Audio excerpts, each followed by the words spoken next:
Evening all. Stefan Molyneux from Free Domain, swapping out glasses like a pushing 60 boss. Oh, let's put on the giant peepers. Yes, my swollen ones, and my swollen ones broke. Oh, they'll be fixed. So I'm afraid you get the giant fish tank lenses. So I hope you're having a good night. Hope you're having a wonderful week. I'm happy to take calls, happy to take questions. Bring them flowing in. Feed the brain, feed the beast. And I hope you are having a good time. Let's enjoy ourselves tonight and poke relativism in the eye. What age did you start to need the cheaters? I have, one eye. I actually use this in a novel. This eye is not. This eye is mostly fine. This eye is a little worse. And I guess what age was I? I guess it was about 20 years ago, maybe early 40s. I didn't even really notice them. I actually was just at I was at a Shoppers Drug Mart with my wife, and I was just idly playing around with glasses because she was, doing most of what women do in pharmacies is a voodoo, witchery, mystery that somehow ends up with your life being better. I can't tell you what happens. She says, rub this on your face. And I'm like, ooh, that's nice. And she says, you should try this razor and this shaving cream. I'm like, ooh, that's nice. So I was just letting her do her mystery voodoo alchemy in the pharmacy. And I was just like, dum-de-dum. Oh, I'm going to put some glasses on. I'm like, ooh, well, that's quite nice.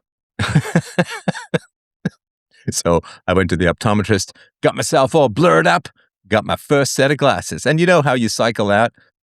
So you cycle out of, you need these glasses to read, but distance vision is fine. And then eventually I did that for, 10 or 15 years. And then I was like, oh, distance is a little blurry too. Because I'm at the age where, well, not the age, just in general, I find it hard to hear dialogue sometimes, so I'll turn on subtitles, and subtitles are like a test of your eyesight. And so I ended up, you swap out your original reading glasses for your distance glasses, and you just kind of cycle through that. And I think I've gone through 4 different prescriptions over 20 years or something like that. No, maybe 17 years, 16 years. So yeah, it's nothing major. It's a good thing. I got no problem with it. I think Bono, the singer, was saying that, well, I don't need glasses. And it turns out it's because he had, what was it? Not cataracts. It's the thing where the flashing is bad. It's one of the reasons why he has those pretentious eyeglasses. So, all right. Well, we have a caller. We have chatted before. If you wanted to let me know what's on your mind, just don't forget to unmute. I'm all ears. No, really, you can speak. I insist. Thank you, Steph. I today listened to your interesting broadcast with the near homeless gentleman with long hair. Yes. And I especially enjoyed the last part where you started offering him some advice that he wasn't sufficiently eager to hear. Can you add any thoughts to what you think someone like that person should do in general with their life? Cutting his hair was good, and I think at one point in a different broadcast, you suggested applying for jobs 4 to 5 hours a day if you're serious about finding a job. Thinking of the employer when you create a resume rather than what you would want to hear. Any other thoughts in just general life advice for people who are in a position similar to that person, people who have perpetual bad luck, so they think. Right. So the worse your life is going, the more premises you need to re-examine. And if your life is going really bad, everything is on the table to be rejected. Do you mind if I give you a personal example? Because I don't want to always be criticizing other people, obviously. So do you mind if I give you a personal example? I welcome it. Okay. So this year, I've been doing this 21 years, a public philosopher. And I've had my ups and my downs and my corkscrews and Immelman descents and propelled ascents. And one of the things that I got completely wrong early on in my career was I took society's commitment to its children at face value, because society always says, oh, the children of the future, we love the children, they're everything, there's nothing I wouldn't do for my kids, and so on. And I thought that there was a certain amount of honesty in that statement, and it turns out it's just pure distracting propaganda, like the con man who says, earning your trust is my number one business, and I'm going to do anything to earn your trust. And it's like, yeah, he wants to earn your trust in order to exploit you and rip you off for your life savings and maybe take a kidney or two. So I thought that, okay, well, my family was bad, but society really cares about children. So I thought that made sense, and I understood that, and so on. And then when I actually did start to put forward policies, ideas, and arguments that benefited adult children and benefited children as a whole, like the anti-spanking stuff, the peaceful parenting stuff, the voluntary family stuff, well, you don't have to be in abusive relationships, even if they're your parents, perhaps even especially if they're your parents, because of the power disparity. So I thought that there would be some resistance. I really did. I thought, because there's bad parents out there. I thought there would be some resistance, but fool that I was, I also thought there would be some, support. I thought it would be a battle, and there would be, bad people, bad parents, and so on, who were mad at me. And then I thought that there would be good people who were like, well, yeah, this makes sense. I thought women, because I grew up listening to women constantly tell me that you don't have to be in bad relationships. You certainly shouldn't be in an abusive relationships. And no woman should be criticized for blowing up a family, even if there are 5 children, if she's just discontented, just, thinks she could do better. She's just kind of bored. Like Kramer versus Kramer, which is a movie I was kind of obsessed with when I actually paid for it out of my meager income as a teenager.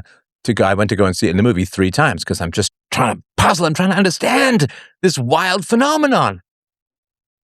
Why does she leave him? Meryl Streep's character with Dustin Hoffman. Why does she leave him? Why does she say, if I have to stay in that apartment one more day, I'm going to throw myself out the window? Why? It's the Hedda Gabler question. Why? Why does she blow up her family? He's not abusive. He works. He stays a little bit late at work. But what is the big problem? What is the big issue? What do women want, right? And I was trying to understand that. Now, in Kramer versus Kramer, she was not criticized in the movie. There was no negative perspective in the movie, and none of the reviews I read obsessively at the time said, well, what a selfish witch that she chooses to have. She dates, get engaged to, get married to, has a kid with this guy, and then is so hysterical that she's going to throw herself out the window if she's got to spend another day raising a child in a comfortable New York apartment with a well-earning man. Nobody said there was anything wrong. So I'm like, okay, well, if you're not happy in relationships, you can leave. And if your relationships are abusive, you should leave. And nobody should ever be criticized for leaving relationships. And we care about the delicate flowers of the next generation we call society's collective burden of love and positivity, the children, right? So I thought, okay, well, I'm going to talk about the voluntary family, and I'm going to talk about peaceful parenting, I'm going to talk about anti-spanking and all this kind of stuff. And I knew that there'd be some opposing voices, but I assumed as a whole, in general, that there would also be supportive voices. So if I say, well, you don't have to spend time with abusive people, I thought people would say, well, that we can't argue with. Like, we may dislike the guy, we don't like his accent, we don't like the cut of his jib, we don't like his hat, we don't like his slightly drooping right mouth, whatever. We don't like him. But we can't really argue against the fact that you shouldn't spend time in abusive relationships. Now, I never said people shouldn't or can't spend time in abusive relationships. I just say to people, you don't have to. And I sailed into that battle confident that I wasn't sailing in against the Spanish Armada, so to speak, with me as the only person on the ship. Because you can't sail, can't turn, can't fire the cannons, can't reload. Like, you can't do it. You can't do it alone. So I thought that, this is just sort of one particular example, I thought that society would be split. And I was wrong. I was wrong. Easier to laugh now, say than it was back in the day. But I was wrong.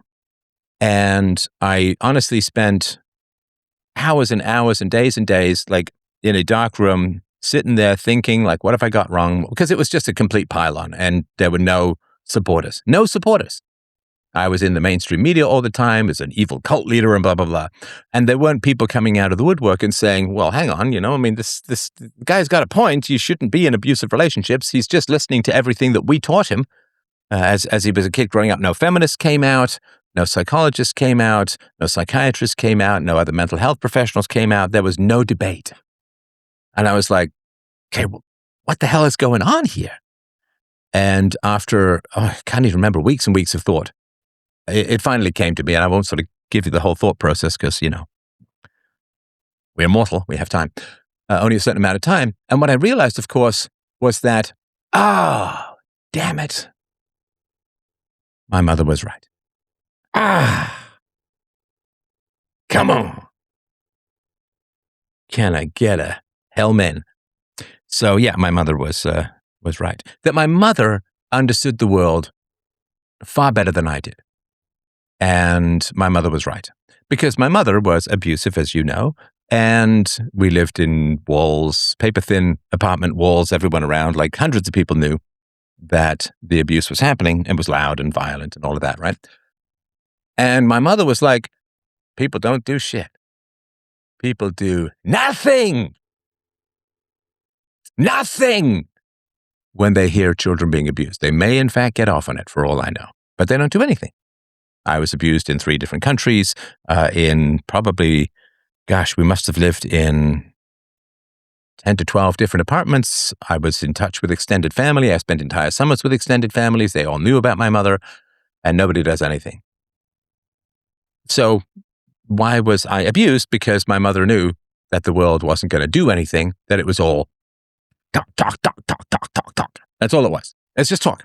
Society doesn't care about children. Society doesn't care about abuse. And society certainly does not give one rat's behind about bullying and tyrannizing people to stay in abusive relationships if those relationships are parents.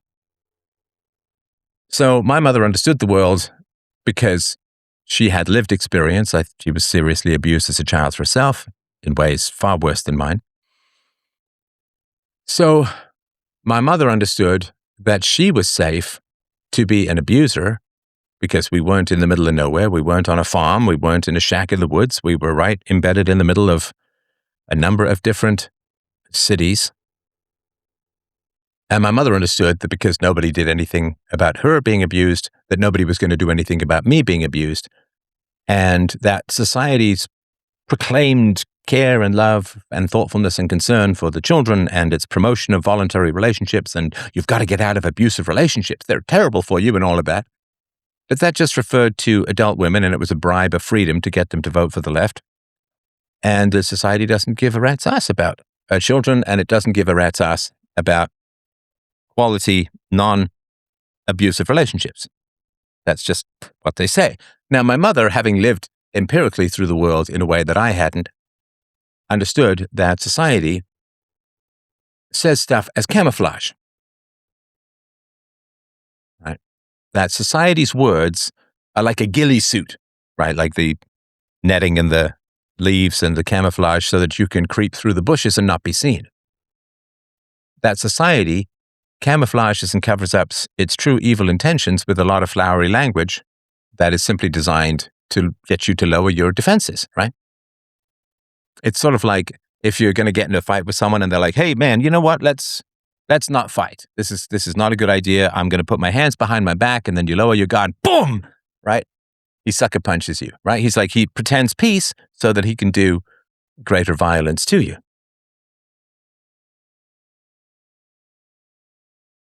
So I had to completely rewrite my script of the world based on the empirical evidence that I was getting. Now, the quality, to some degree, that there's, right? I'm not going to make these absolute statements, but I'm going to say them as if they're absolutes because we're all intelligent enough to know that when I say men are taller than women, that there are women who are taller than the occasional man. So the more you are failing in life, the worse your ideas and understanding tends to be. I have a theory, for what it's worth, about my own foray into optimism regarding the world. And what I genuinely believe, there's no way to prove it because there's no time machine, but this is what I genuinely believe. I genuinely believe that I knew the truth deep down, but my unconscious wouldn't let me know the truth because my unconscious wanted me to get peaceful parenting, UPB, and the voluntary family out into the world. And so it was like, yeah, it's going to be fine. Don't worry, man. People they're going to be on your side because it's so much in alignment with everything you've ever been taught that people will, they're not that hypocritical, man. They're not going to say, we care about the children and you should not be in abusive relationships. And even if you're just dissatisfied, number one cause of divorce for women is dissatisfaction. It's just not really working for me. So whatever, right? I'm going to move on, right? So people would not be able to, this is what my sort of my unconscious mind was saying, hey man, don't worry. You'll have leverage over people because they can't be that obviously hypocritical because you can't be that obviously hypocritical. You can't contradict yourself from one second to the next and not notice. And you're a human being. They're just like you, man. They won't be able to say the exact opposite of what they said 30 seconds ago. They won't be able to talk out of both sides of their mouth simultaneously. That would mean that the world is insane. Not going to do that. Come on.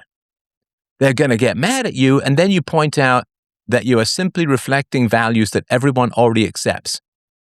Bad relationships, you should get out. We care about our children. Violence is bad. You're just putting things together. You're putting together a couple of things that people absolutely accept as absolutes. So yeah, they'll fuss and kick, but you've got leverage over them because just like you're a human being, you hate to contradict yourself, and you'll have leverage over them. They can't just completely shrug and erase every single value they've preached for your entire life because of emotional convenience. They're not crazy, Steph. Just go and put out these arguments. There'll be some fussing and fighting, but people will be like, yeah, you know what? He's kind of got a point. We've always told people to get out of abusive or even boring relationships. And if we care about children, so people who harm children, we can't be on their side. And my unconscious is like, yeah, you know what? It's fine. Jump off this cliff. It looks like deep blue water down there, man. Just go for it. Because my unconscious didn't want to tell me the truth. If you step off this cliff, the sea's going to recede as you fall, and bam, on the rocks you will land. And you will eat your knee, and your ankles will go through your eardrums, and you will have to, Humpty Dumpty style, try and find a way to put yourself back together again. It's going to be fun. My unconscious hid that from all of me so that I could get the message out. And then when I demanded the answers of my unconscious said, oh yeah, come on, man. How could you have possibly believed otherwise? You grew up being abused with nobody doing anything about it. You talked in public about being abused. And while you will get 1 in 100 letters saying, I'm sorry that happened to you, people as a whole don't do it. And they just don't side with you. So I had a great mistake at the conscious mind, a great mistake about how the world is. Because I thought that people were like me and don't like to be self-contradictory. Like if somebody points out a contradiction to me, I'm like, ooh, I got to resolve. Like a good friend of mine, when I did my AI part 1, and I said that AI only exists because the government won't enforce property rights, in intellectual property rights. And the person said, well, but you use AI for the show occasionally. How do you not feel complicit in that crime? If it is in fact a crime. And I said, well, they stole from me. I'm just stealing it back. It's the Ayn Rand argument. Can you take old age pensions if they forced you to pay into the system your whole life? Well, of course you can. Somebody steals your bike, you steal it back. It's not a violation of property rights. It's a good thing.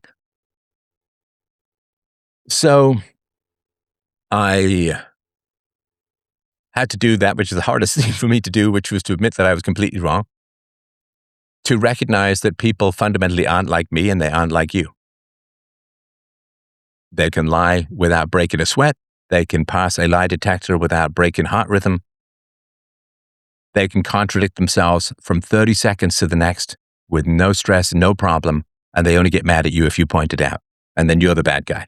And that's almost everyone in the world. And I did a whole presentation called The Death of Reason. You can get it at fdrpodcasts.com, fdrpodcasts.com. The Death of Reason. And I won't get into it here, but people just make up shit and call it virtue. They just make up stuff and whatever they just call it virtue, right? So the worse your life is going, and that was not a high point in my life to have that level of attack and hostility. I mean, it is fundamentally just typing, so it's not like it's catastrophic or anything like that, but it's not nice.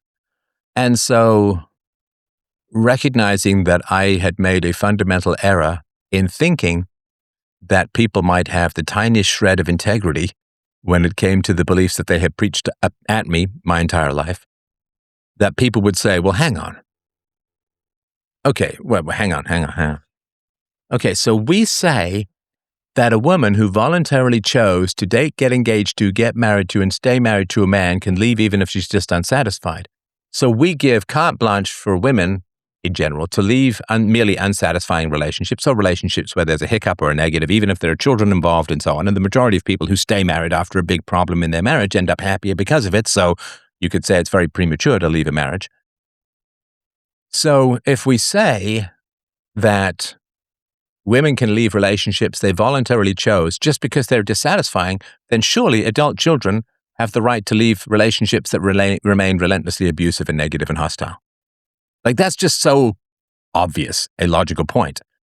And as a kid, what was I punished for? Well, I was punished for not being logical. You try and have a math example and it goes off the rails, or you didn't prove something because, you didn't prove this, you didn't show your work, that's doesn't follow from this is not consistent with that. If I wrote a history paper or exam and I got something wrong and I said the War of 1812 was in 1218, they'd be saying, oh, that's not correct, that's inconsistent with the evidence, that's illogical, that's anti-logical. So every time I broke logic as a kid, I was punished. And then adults just broke logic completely to defend their own shitty parenting and attack someone who was doing the right thing according to the principles of society and standing up for children. Didn't matter. Libertarians, very much against the non-aggression principle. And I said, well, can't do much about foreign policy, can't do much about the Federal Reserve, can't do much about taxation, but the most widespread violation of the non-aggression principle that we can do the most about is child abuse. And you'd think they'd say, you're right, finally we could put libertarian principles into action. Nope. No, let's get back to arguing about how badly funded the Suez Canal was. Back to Ron Paul. That's going to solve everything, right? So I thought that people would have some shame at rank self-contradiction and that they would try to be consistent.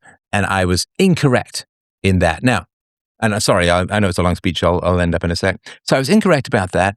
And that I was necessarily incorrect about that, because the only way I survived as a child was imagining that in the hellscape and madhouse and violence fest of my childhood that I would be able to crawl from the sinking ship of maternal disaster to a sunny, sunlit land of coconuts, fresh fish, sunlight, and beach sand. So I had to believe in the madness of my childhood that I was going to get to a sane world. Like, my family's crazy, but man, out there, it's way better. Not perfect, but it's way better. And if I had understood as a child that the outside world is a more subtle and in some ways more dangerous asylum, because people are much better at mimicking sanity than my mother ever was. And so the outside world is as violent, as destructive and dangerous as my mother, but better masked. I don't think I would have had the optimism to continue. I don't think I would have gotten out of bed. I don't know what would have happened, but it wouldn't have been very good. So I had to have that place to get to, that Elysium Fields, that paradise, that nirvana, that Plato's form of relative virtue, where I can say, okay, well, I can at least leave this crazy viper's nest behind and I can get to a peaceful place of relative reason and calm and maturity. And it's like, no, you can't. You really, really can't. It's even crazier out there because they think they're sane and they're not. And much like at least my mother did some battle with her irrational thoughts. She lost, but she did some battle with them. People out in the world, they don't even do any battle with their crazy thoughts. At least my mother battled demonic possession. People out there are demons who think they're angels and don't even notice the contradictions.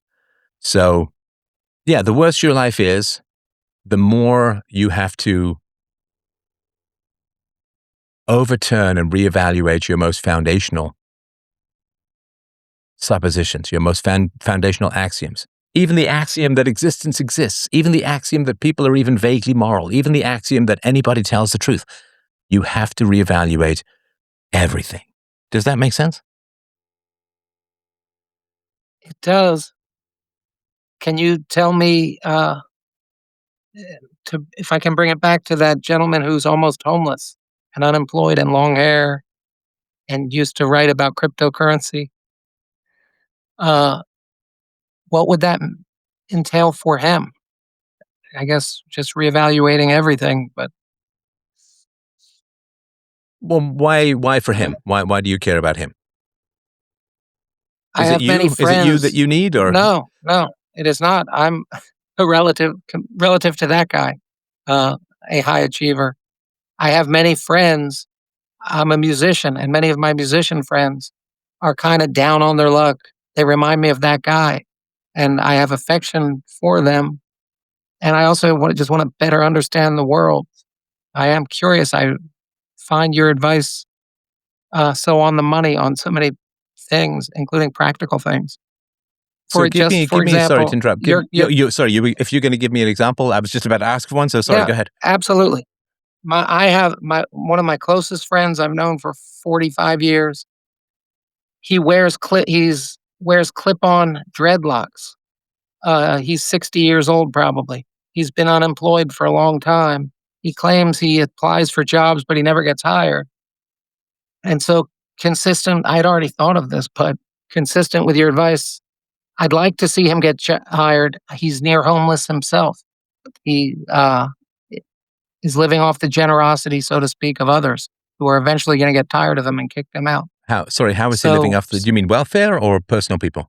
there are food stamps, which uh, uh, food stamps, but also he knows an older gentleman who's known all his life who's allowing my friend to live with him essentially rent free. But again, it's only been several months. Prior to that, he lived with someone else who kicked him out because he wouldn't get a job. Prior to that, he lived in his mother's house, but he didn't pay the taxes and the upkeep, and eventually the home was condemned or something. But believe it or not, the guy's very nice. He happens to be black, uh, but he's a good, reliable, nice guy, sweet guy, but a Reliable. What do you lovable mean? loser Hang type. on. What do you mean reliable? Reliable. He's been there always. If you need anything, he'll be there to help. Uh, he's not a violent guy, not a dishonest guy, but he's a lazy failure to launch, drug using, Oh, he's a drug just user. absolutely marijuana and sometimes crack cocaine. And Oh, I'd come on, love for man. him to get Are it. you Just trolling? Are you trolling me here? not at all. He's a talented musician and has good qualities in addition. He does. Everyone likes him, and that's how he survives, I guess. But he's going to end up under a bridge unless we can get him to listen to you. Why are you friends with him? He's a band member. As I say, he's a sweet, nice Sorry, he's guy. a band member. You mean of your band? Yes, Okay, and how long have you we guys had a band? I'm calling it a band. It's a hobby band, but I'd say for 25 years. And how many gigs a year do you play? I'd have to count them up, maybe 30, Okay. 20, 25, And do 30. you write any original material? No, we play blues and jazz and that old person music, so to speak. You do cover bands, cover Sort of, songs. but jazz instrumentals, for instance, we can play 3 hour, and we do 3 hours of instrumentals, no problem. The guy is like a savant in terms of bass playing. Well, I mean, as much of a savant as you can be as a bass player. Okay. So, who is the most successful friend that you have? Probably family members. No, friend, not family member, somebody who you chose to have in your life. I have a friend who's an attorney who's near death, who I visit regularly. 89-year-old, recently retired And how old attorney are you? friend. I guess I'm 58 And how do you know somebody who's like 30 years your senior? through professional circles. That's how I met him, but we've struck up a friendship. Okay. Uh, And what does your ex-lawyer friend think of your Rastafarian friend? they know each other. He would say this friend of mine is way Christian. I'm not, but he is. Which But friend? sorry, the 89-year-old. Mhm. That friend, not being a musician, probably doesn't get as much out of my Rastafarian friend as I do.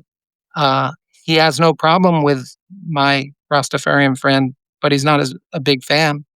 And how They're much not does your close band, or anything. how much do you make from you, if you don't mind sharing? Just, you don't have to give me exact figures, but how much do you make from your 30 gigs a year? How much does each individual band member make from that? Uh, the Rastafarian would make maybe $150 per job. Nothing that you'd want to try to live on. It's just a hobby. So like 150 grand, right? Sorry, 150 bucks. No, no, no. $150. Yes, yes. All right. Okay. So that's pretty bad, The right? guy has nothing, Steph. Nothing. He has nothing. If we called him up right now, he would literally not have a dollar.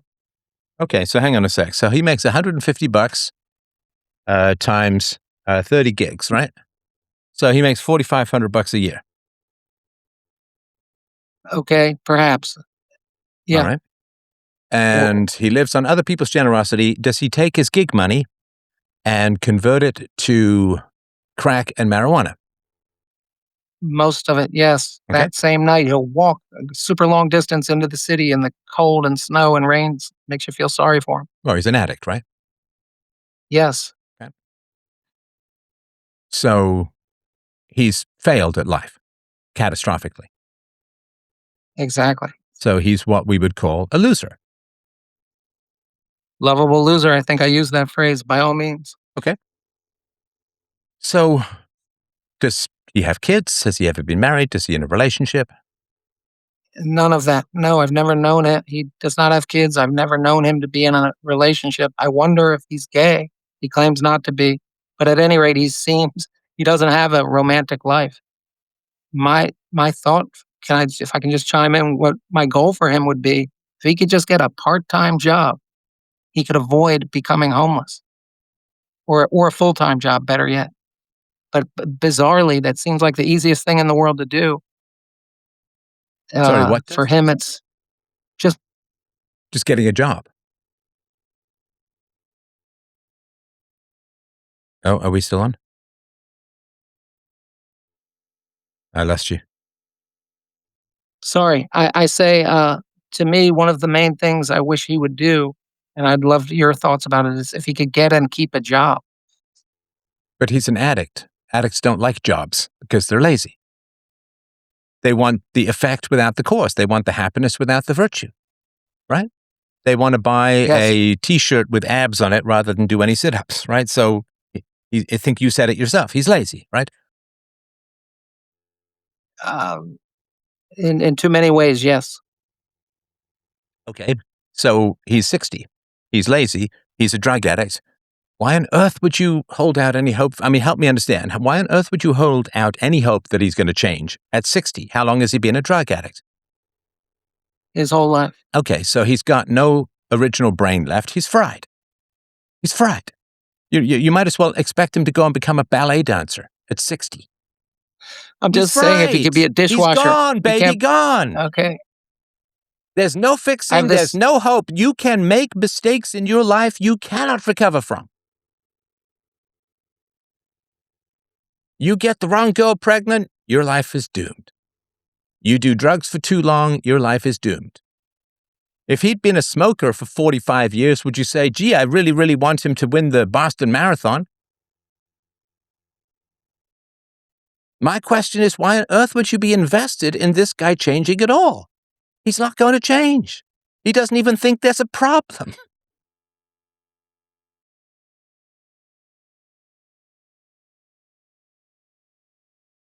Go. I'm not disagreeing with you. I just want to hear your No, I thoughts need to about it. know It's why you interesting. think he can change. I don't necessarily think he can. I No, don't disagree with you. I don't start doing that. No, Yeah, let me give you an don't, example. no, that's annoying as hell, man. Don't start doing that. Don't call me up and say, how can I help my friend? And then you say, well, I don't even think he can change, really. Don't do that. I don't know if he can change, but I'm not You have a convinced he theory. Okay. If you don't think he can change, I'll move on to the next caller because there's no point me trying to give advice if you don't think he can change. If I said, well, what he's got to do is get a time machine, go back to being 20 and make different decisions, you'd say, well, that's not possible. So that would be bad advice. If you don't think he can change, then why are you calling me up asking for advice on how to help him? Yeah, I don't know if he can change, and Okay, you're that doesn't likely right that matter. he cannot. Bro, stop equivocating. Are you calling me up for advice to help him? Not just him, but and he's one that you who's an example. Yes, yes, I'd love to know Are you any thought calling you me? have. Just give me an answer, bro. Are you calling me up for advice to hopefully help your friend or people like him? Yes, Are you doing that on the premise that they could be able to change? uh, I Come on, this is suppose. not complicated.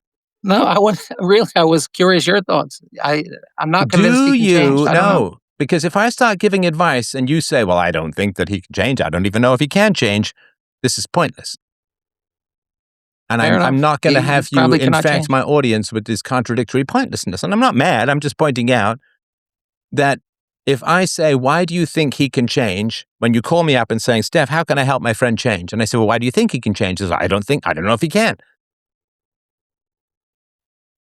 Right? That's like going to a nutritionist and saying, my friend is obese and I need to get him to change his diet.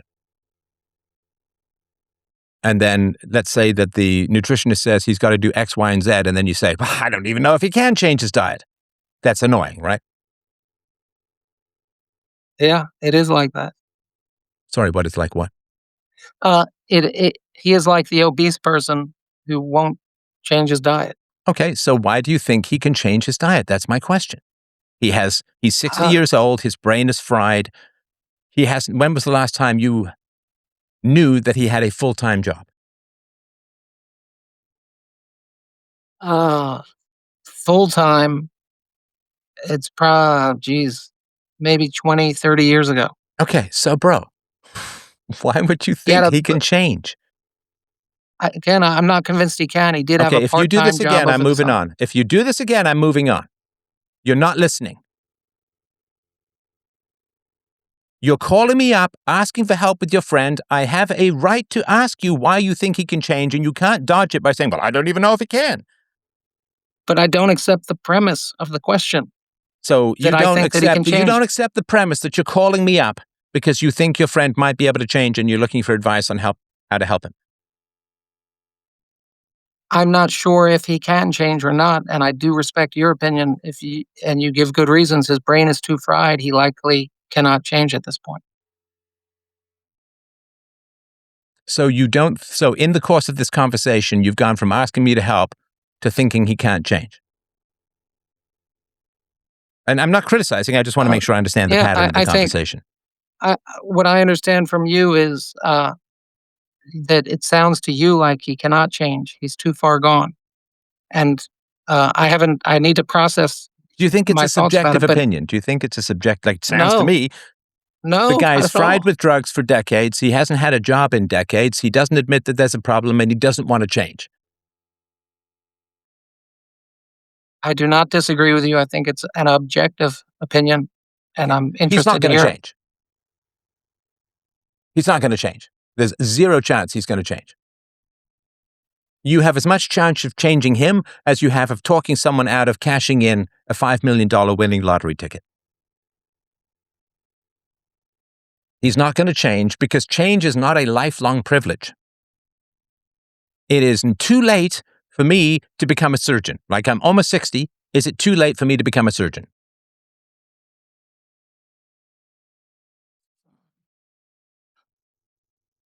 In practicality, yes. What do you mean in You would have. practicality? I think you could go to med school and achieve the degree, but you wouldn't have much time to practice surgery. Okay, do you think You'd that be they're too going to old. take a 60-year-old in pre-med? This isn't a Scrubs episode. Yeah, maybe not. Okay. You're right. They have limited openings. Is it too late for me to become a ballet dancer? At least a competitive one. I know you're in good shape, but yes, it's too late. Okay. Is it too late for me to become an Olympic gymnast? Yes. Okay. So we understand that there are certain things that things are too late for, right? Is it too late for me to become a pro football player? Indeed. Right. So there are decisions that you make, especially if you keep making them, that close doors of choice and opportunity as you go through life. If you don't do certain things when you're young, you're doomed. So this guy, who is going to give him a job? There's lots of people looking for work. Why would they give a job to a burned out drug addict who hasn't had a job in 30 years? There would be no point. Would you give him a job? Why don't you hire him?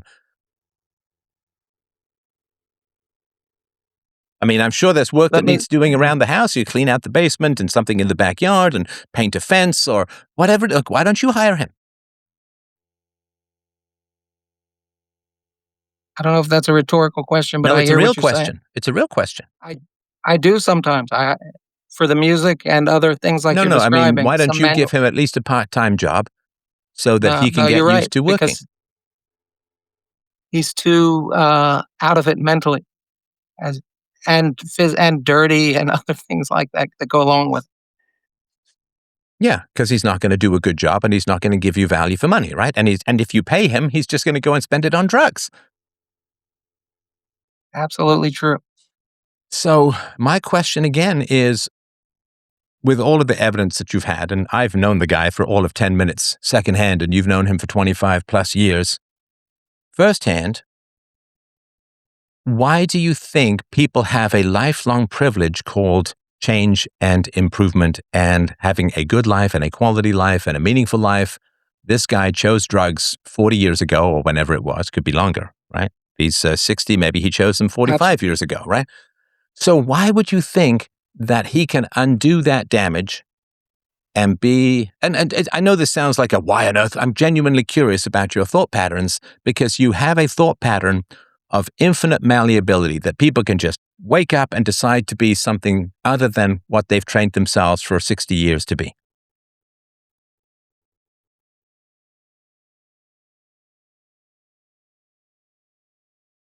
Not necessarily. Again, I wanted to hear what you thought about it. Can And I join yeah, your jazz band? Although you'd I have to don't play beat out any my instruments. you'd have to beat out my Rastafarian friend, and it won't be easy. Well, I don't play any instruments. Can I join your band? You cannot. I cannot, right? Because I don't have the experience. I don't have the expertise. Because I chose to do things other than learn instruments, I can't join your band. So there's a band called Progress and A Good Life and Responsibility and Deferral of Gratification. And this guy, you're thinking, well, Steph, what can I say to this guy? In the same way as someone would say, well, what can I say to Steph so that he can join this jazz band? It's like, well, you can't say anything to Steph. He can join the jazz band because he doesn't have any experience playing jazz. This guy doesn't have any experience living a normal life or paying his bills or having a job. So how is he just going to make that happen?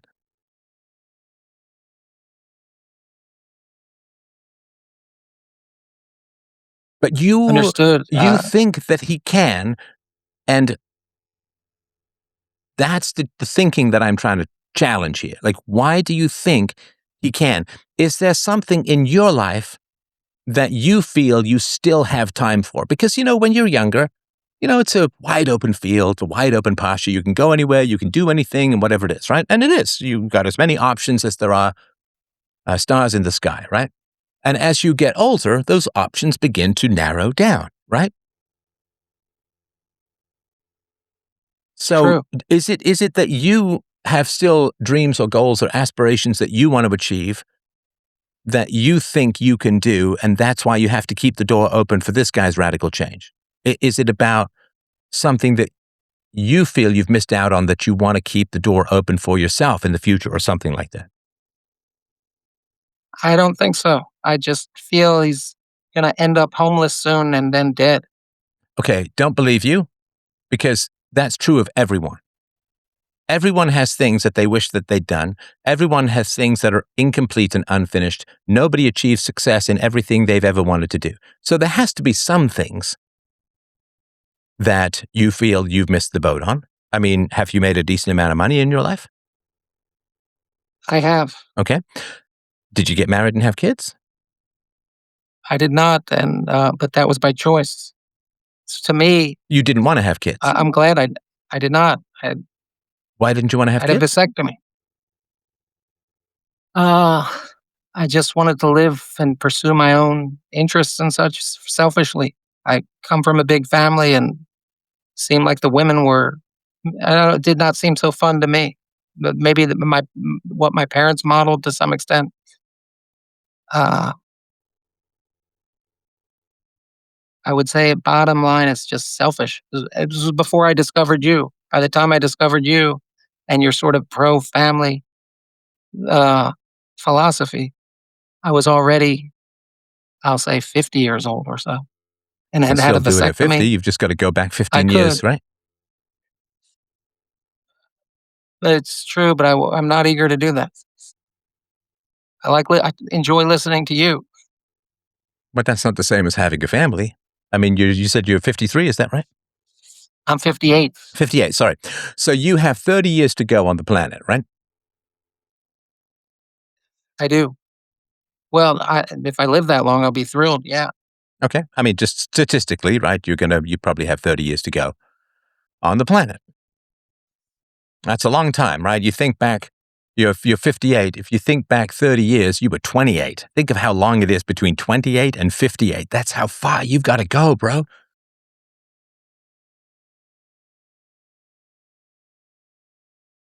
And a lot of it's going to suck because you're going to get old. Well, you are old-ish, right? As am I.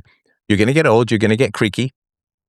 And you're not going to be able to play your instruments at some point. Maybe you get arthritis or your band breaks up and it's hard to find a new one. You're going to have less energy, less focus, and you're going to start to get health complaints and health issues and chronic this and chronic that. I mean, it's just what happens, right? We don't just as you know, we don't just sort of sail along and then just, die when robust and then 87 and then 87.1, we just die in our sleep, right? It's this fucking slow decline. And if you've ever been around that kind of stuff, it sucks for a lot of time, right? Do you I have just enough left money my mom's. to, sorry? She's 88. We just visited my mother. She's 88 and living alone at the moment, but seeking out a romantic partner yet again, to her Right. credit. Okay.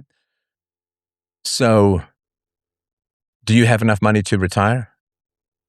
Yes. So you've got like 2 million? I'd rather not say, That's but fine. it's a non-issue. Okay.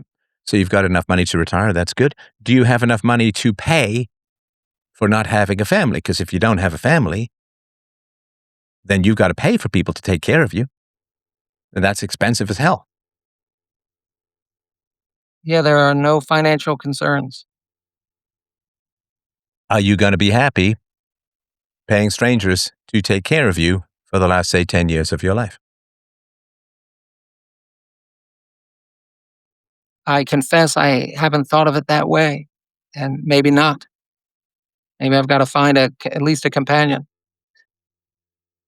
You don't want to sail through the last 30 years of your life as friends die, as parents die, as siblings die. You do not want to sail through the last 30 years of your life losing people, losing skills, losing abilities, losing health, losing mobility, losing peace of mind, losing comfort, losing sleep. I don't know if you've hit the got to get up to pee phase of life yet, but it comes in your 50s and accelerates from there. So, Absolutely. yeah, so you got a plan for the last third of your life, last quarter of your life. And it doesn't sound like you've got a plan for that. It sounds like you think it's just going to kind of go on like it's been going on, but it doesn't. It doesn't. When you retire, when are you planning on retiring? Um, I don't really have a plan, but if I had to guess, I'd say 65. But I only work a few days a week now. Okay. Right. It ends up more than that. But my thought is I better remain active, or I'll just lay in bed and die. Okay. So at 65, maybe you can still do some music, but maybe your bandmates have died at this point. It sounds like this guy's not got long to go if he's this unhealthy. But maybe you can do some music, but let's say that you retire and let's say that you can't do the music. What are you going to do? Uh, I can rattle off some things, but nothing great. Right. You need people as you age. You can get through youth. You can get through middle age. You cannot get through old age alone, bro. You can't do it. It is desperately unwise. Because you've got 65 to 88, right? That's 23 years. So you have almost a quarter century of what? What does your retirement look like alone? Your mom will be gone. Your father will be gone. You said you come from a large family yourself. Are you close with your siblings? Do you have I single siblings you can live with again like you did when you were a kid? It's an interesting question. I hadn't thought of it, but maybe. But I do have siblings. We're close, and yes, they're technically single, but they've got girlfriends. Right. That is, So they're so unmarried, but so with they're girlfriends. setting themselves up for companionship in their old age, right? They are. Yeah, I'd be a third wheel. Have you seen people in their old age who are very alone? Yes, my my attorney friend is in a facility right now, and very much misses his previous wives. And does he have kids? He does, but to me, they're not as close with him as they should be. Seems like I visit him as much as they do, if not more. Okay, And so I go once a week. he invested in work rather than his children, to the point where he's got enough money to pay for a facility, but he's not close to his kids.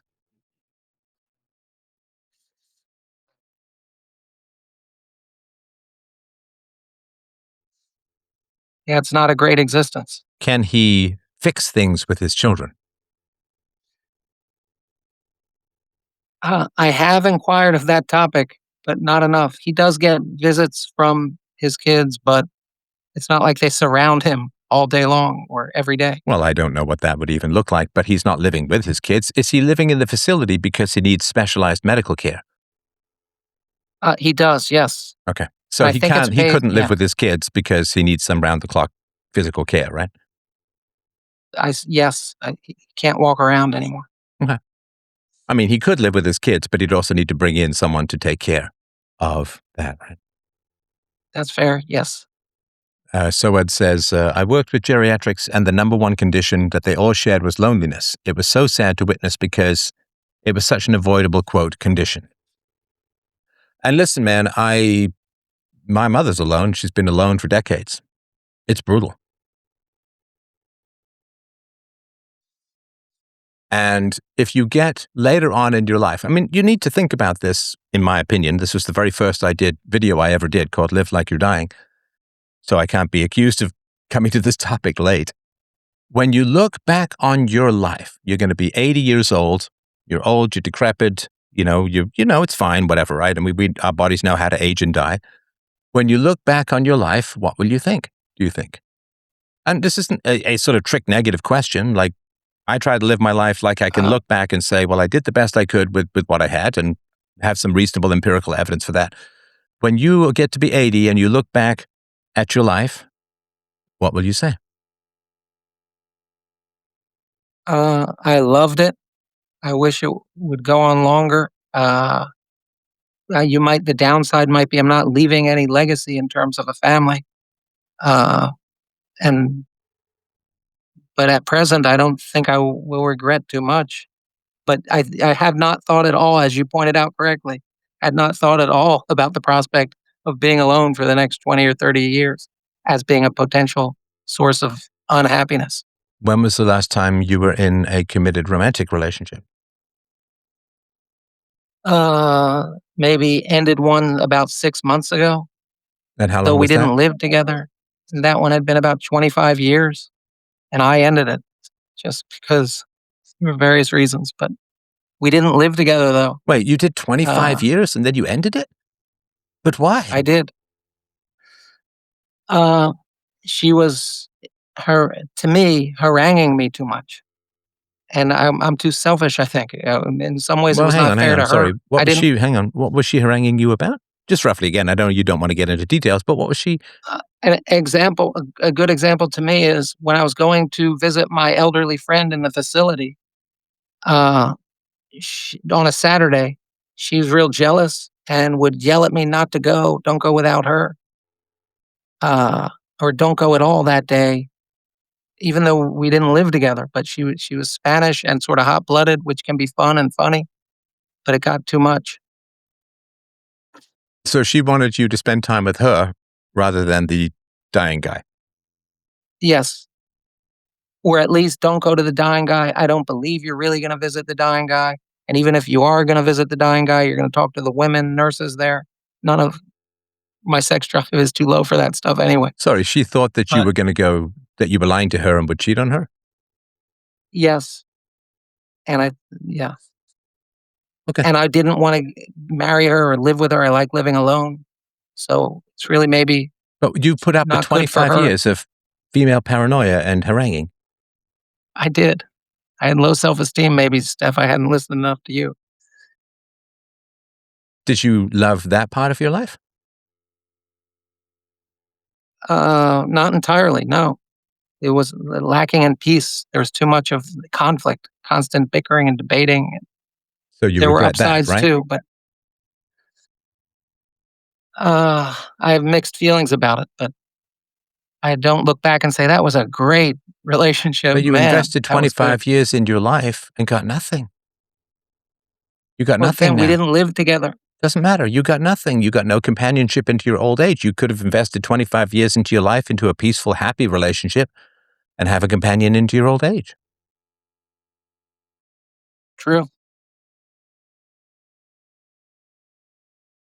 You don't seem to be able to process regret, which means I don't you're no, you right. don't The seem to be able glass to is half process full. regret. You've got kind of this hippy dippy, oh, I love my life. And it's like, but every time I look at any particular details, it's pretty bad. And if you can't process regret, you can't improve things. And if you can't process your own regret, then you will be susceptible to the fantasy that everyone can change. This is why I was poking at this sort of issue, because you've got your staple-headed Rastafarian jazz companion who you think can change because you can't process regret. And maybe you're around people who can't process regret. I regret things. And I ask if you regret or if you have things that you wish you'd done better or different. You're like, nope. I'm like, but that's bullshit. Everyone has. You can't live without making mistakes. I just went for like 15 minutes at the beginning of the show about giant mistakes that I'd made, right? And I lived a pretty good life. So you can't process errors or mistakes or regrets. But that's part of the hedonism, right? Because regrets feel bad, right? Regrets feel bad. And as a hedonist, you would rather tell yourself you have no regrets. Maybe that's to sell your life to other people, but I don't want you to do that on my show because I think it's not a great life yet. I mean, there's still time to change, but I think that you don't process negative emotions too well. And I don't mean this in any negative or hostile way. I'm just pointing it out. Maybe it's right, maybe it's wrong. I don't think you process negative emotions. I think you avoid negative emotions.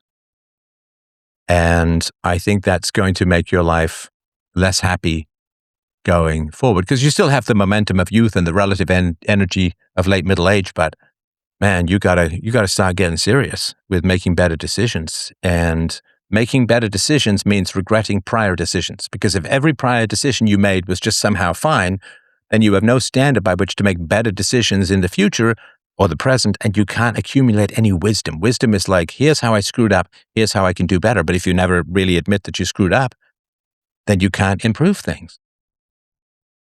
The price of progress is regret. The price of improvement is sorrow. The price of making better choices is admitting worse choices. And you spent 25 years with a crazy Hispanic, suspicious, somewhat paranoid woman where you fought, as you said, a lot or all the time. And that investment didn't pay off into anything. And now what you've got to try and do is you've got to try and maybe find someone else, but you've been pair bonded for a quarter century. And, people say, I don't think it's necessarily true, this takes half the length of the relationship to get over it. I'm not saying 12 and a half years or whatever it is, but now you've got a problem because you got to go to the next girlfriend. She says, oh, what was your life like? Oh, well, who did you date? Oh, I dated this crazy Hispanic woman who was paranoid and accused me of cheating with her in the nurses in the old age home. And then what's a quality woman going to say to that? Maybe why did you stay with her for 25 years? Why would she even care? She's going to say, well, good luck with all that. Why would somebody, like, this is the challenge. This is the regret that I'm trying to sort of get you to, because I want you to make better decisions, as I want myself and everyone to make better decisions going forward. But if you can't admit that you made mistakes and you just say, well, I loved my life and I loved my life with the crazy paranoid Hispanic woman for 25 years, a quality woman is going to be like, this guy doesn't know his ass from a hole in the ground. He wouldn't know progress if it slapped him across the nads with a wet fish. He justifies everything he did based on, well, it's all I could do. I made the best decisions. I love my life, blah, blah, blah, blah, blah. I mean, in a sense, this is what you have in common with the drug addict, that he uses substances to avoid his negative emotions, and you use false pride, which is every decision I've made has been great and I have no regrets, which is a lie. I'm not saying you're consciously lying to me, but it's just not true. So you're both addicted to substances that diminish your negative emotions. And if you had been more in touch with your negative emotions, you wouldn't have wasted 25 years with the Hispanic shrew.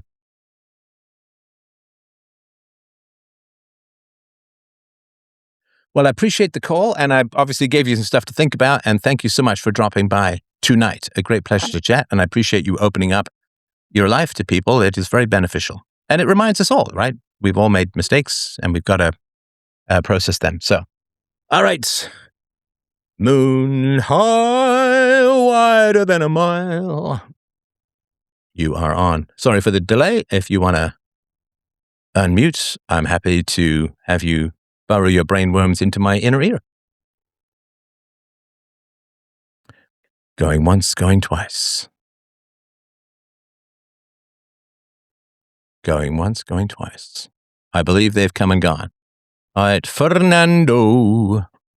If you want to unmute, I'm all ears for you, my friend. Hey, Steph, can you hear me? Yep. Hey, what's up, dude? Hey, I spoke to you the other day. I just wanted to say thank you for the advice you gave me the other day. I'm the guy who called in about the terrible luck that he was having. And yeah, I just want to say thank you for that again. And I also wanted to say thank you for just all the years that you've provided good advice over the internet, man. I really appreciate everything that you do. Thank you. Yeah. So I just have a quick, well, I don't know if it'll be quick. It's kind of a bit of a gauntlet that I'm throwing down. And we can go back and forth a little bit until I guess you get bored of it or we reach a resolution. But it's about Bitcoin. So this is one of the few topics where I think I disagree with you on. So I know that, or at least I saw one video where you were talking about sort of intrinsic value and subjective value theory, And you're basically saying that, intrinsic value isn't like isn't real, and it's everything's subjective. Is that correct? Am Yeah, I value exists in the mind. It does not exist in water. You may be very thirsty and want a glass of water, but the value exists in your mind and in your body. It does not exist in the water itself. okay? Yeah. So I do agree with you, right?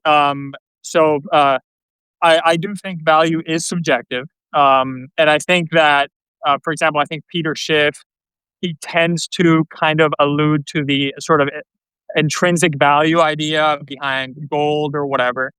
And I don't necessarily agree with him 100%. But I think I think the better question to ask when it comes to Bitcoin Sorry, is I just don't want to mischaracterize Peter's position.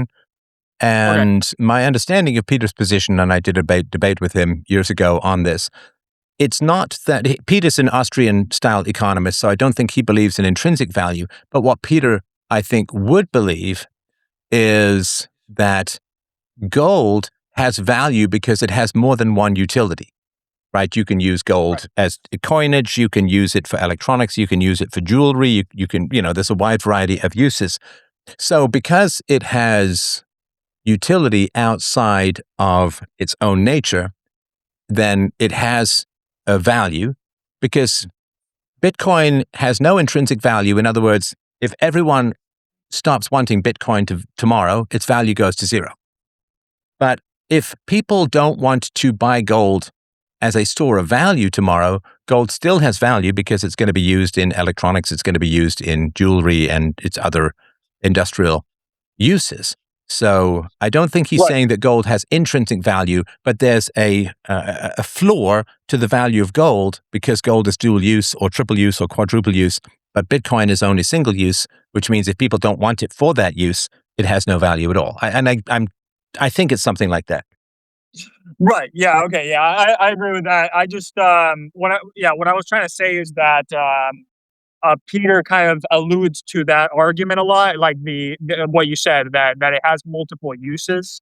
But I think when it comes to subjective value, I think the better question to ask is, at least when it comes to Bitcoin and its current price level, and thinking of whether or not it's a good investment, or a store of value. I think the better question to ask is why do people find it valuable right now, right? Because when we think about subjective value theory, um, it is subjective, right? Like certain things, like for example, religion, right? Certain religions, I think a lot of people would find extremely valuable, right? People are willing to give up their lives for their religion at times. So you could say that people would find religion, which is something that is not tangible or anything like that, to be one of the most valuable things in the universe, right? Sorry, but if you Um, believe in religion, it's very tangible in that you go to heaven rather than hell. Yeah, but I mean, it's not really something that you can. I mean, I think when I think of tangible, I'm thinking something that you can observe in the universe, right? Well, Like but then that something wouldn't, that but you can. hang on, but that wouldn't be religion then, because religion is intangible. Right. But that's what I'm saying. What I'm saying is that when we think about subjective value theory, the better question to ask when it comes to Bitcoin is why do people find it valuable? And so, it's Okay, I'm kind so of sorry. like, Could you get to a question that I can answer because I just feel like you're just talking. So please get to a question that I can answer and allow me to participate in the conversation. well, okay, I guess my question would be, what value would you say Bitcoin has, or how would you go about giving it a value?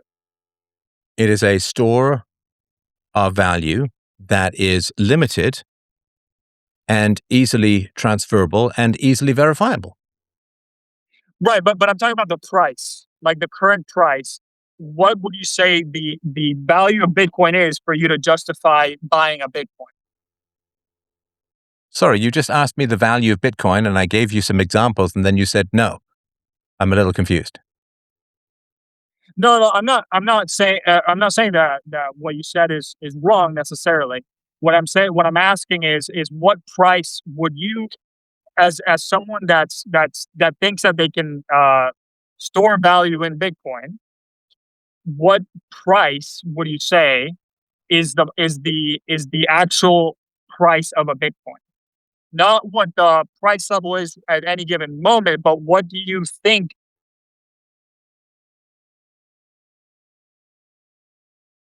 What is the value of a Bitcoin to you? Okay, you're asking so many questions, I don't know, like my head is spinning. And none of them make any sense to me. Okay. No, Let me try to. this is the part where I talk. So if you're asking me what is the objective price of Bitcoin, well, the price of Bitcoin is subjective because all value is subjective. So I don't know what you're asking. If you're asking me, what do I think the price of Bitcoin should be? You're asking me something that I can't really answer because the price of Bitcoin is the aggregate demand for Bitcoin. The price of something is what people are willing to pay for it. Now, right now, I believe that the price of Bitcoin is down because the war machines are rumbling. And because the war machines are rumbling, people are taking money out of Bitcoin, which is down, and they're putting it into military industrial stocks, which will go up because they get to disassemble people for fun and profit. So if you're asking me what is the objective price of Bitcoin, that doesn't make any sense in subjective value theory. If you're asking me what do I think the price of Bitcoin should be, I don't know what that means because it's a subjective value. So I don't understand the question. Okay. So, for example, let me give you an example. So, Warren Buffett, when Warren Buffett invests in a stock or a company, right? What he does is that he goes through the fundamentals of that company, and he comes up with a value that it's a subjective value that he is attributing to that stock, right? And then he compares his subjective valuation to the uh, current price level in the current market price of that stock. Okay. And then he decides based on that, on his subjective valuation, whether or not he thinks that's a good investment. Right. No, that's not what he does. Sorry to be annoying. So what he does is he looks at stocks that he considers undervalued and he buys them because he's expecting other people to also find them undervalued. Because he's expecting people to say, oh, this stock should be higher based upon the price earnings ratio or whatever it is. And therefore, he is hoping that people will buy the stock because it's, quote, undervalued, right? But he's not just saying, well, this company is undervalued, so I'm going to buy it. This company is undervalued. There are certain metrics people used to buy. People have not noticed this company is undervalued according to those metrics. So I'm going to buy the stock in the hopes that other people will also see the same undervalued and buy the stock as well. And part of course, what is successful about Warren Buffett is he's become so successful or famous as an investor that people buy just because he's buying, if he says that, right? So he is hoping that, and often correctly, right? But he's hoping that other people will buy the stock at a higher price than he's buying it for, which is how he makes his money, of course, right? And one of the metrics he uses is this undervalued thing. But other people have to value the stock for more than he bought it for in order for him to make money. Right, but I'm saying he's valuing the stock at something. He's putting a subjective value on that stock, and then that's why he's buying those stocks at that price. And what he's doing is he's believing that other people will value the stock higher than it's currently on sale for. No, I understand that, Steph. But what he's doing is a subjective valuation. When he comes up with that number, when he decides, hey, I'm going to put in a buy right now, that was his subjective valuation on the he basically he's projecting what he thinks that the stock is really valued at. Okay, bro, it's not complicated. He buys a stock he thinks it's going to go up because other people will pay more for it. We don't need to get too complicated about it. Yeah, but isn't that the definition of subjective value? Like, that's what he's doing. He's subjectively valuing the stock.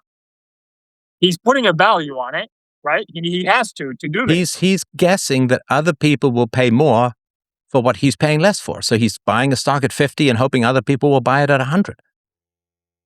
Right, but to determine that number, he has to value it. I'm not sure That's what you the mean by value definition. it. Well, I mean, he's determining a price level that to him is the correct price, or what he predicts the stock should actually end up, the price Yeah, that I'm he sorry. is. He's predicting that other people will pay more for the stock in the future.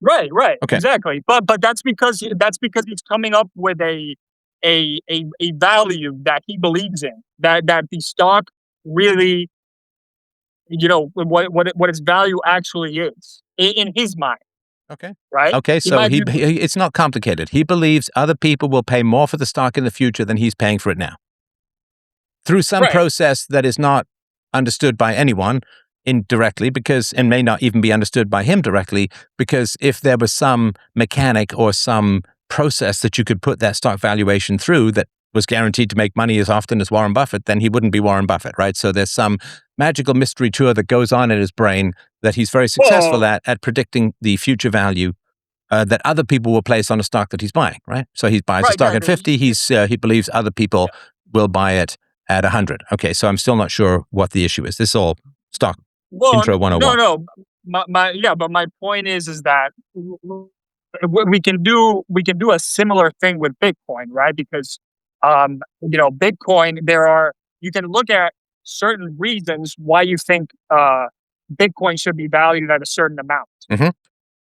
So my point is that if you have, the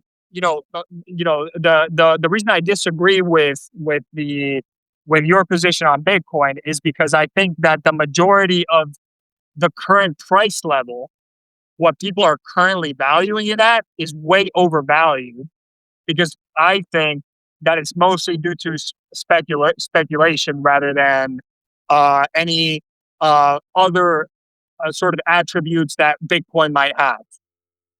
Okay, so you're saying it's speculative. Well, of course, all future value predictions are speculative, right? Well, yeah, but it's almost purely speculative, is my point. Okay, I don't know what And, purely speculative means. well, again, this kind of goes back to the Peter Schiff idea, right? Because what I'm saying is that I think that the current price is based on mostly just speculation.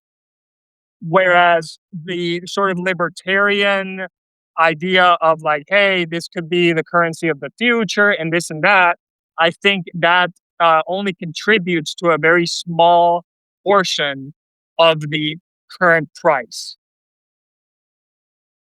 Well, let me ask you this. How much have you shorted Bitcoin? Well, I've never bought Bitcoin. I've never shorted it or anything like that. No, but if you believe that Bitcoin is overvalued, right? Yeah, I would short it if I had the resources to do that, but I don't. I just don't have the resources for that. And how old are you? I'm 28. Okay. So you've been 10 years an adult, and you understand economics well, and you understand investing well. So why don't you have any money? Well, I mean, just mostly career stuff. I mean, I haven't been able to have a good career. So, but that's kind of unrelated. I'm sorry, I don't understand. So you believe that you are a very smart investor, and you know where Bitcoin's value or price could be. No, I don't think I'm a very smart investor at all. I don't think that. Aren't you claiming a certain amount of expertise? No, I'm not claiming expertise. I'm just asking whether or not you think that that Hang I've on, run. hang on. Don't fog me, bro. Yeah, yeah, yeah. Hang on. You came on the call, and you said, Steph, I disagree with you on your way of evaluating Bitcoin. Yeah. Okay, so that means that you think you're wiser and smarter than me with regards to Bitcoin, which is fine. I've no problem with that. But then don't say to me that you don't think you have any expertise, right? I've Well, been I mean, studying economics for 40 fucking years. I've been doing Bitcoin for like 15. yeah, but I've debated isn't it. that I've just an presented at argument from conferences. authority? Hang on. I've debated it, done roundtables, presented at conferences. I know this shit pretty well. And if you want to come to me and say, Steph, you're wrong about Bitcoin and you're wrong about economics, I got no problem with that. That's fine. But then please understand that you are claiming significant expertise. You're saying that you have greater expertise. I've studied economics both privately and at the graduate school level, and I've debated it, and that's fine. That doesn't mean that I'm right, but it means that you are claiming significant expertise at the ripe old age of 28, right, which is 31 years younger than me. You are claiming to be of much greater expertise on economics and investment than I am, which is fine. But I do have the right to ask, if you're so smart, why are you broke? No, but I mean, I think just because I'm broke, it doesn't mean I can't disagree with or I can't have my own ideas about things Okay, and do you be understand? correct. Do you understand? Not do you agree with? Do you understand my objection? No, I understand your objection, but I think it's kind of an argument from authority that doesn't really. I mean, it's not arguing the point that I'm making. No, it is It's just arguing a the point that if I'm a world champion bodybuilder and you say to me, well, the way that you train is wrong, I have the right to ask you to post your physique, don't I?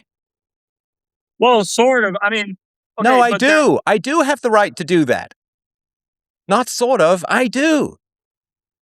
Do you understand that issue?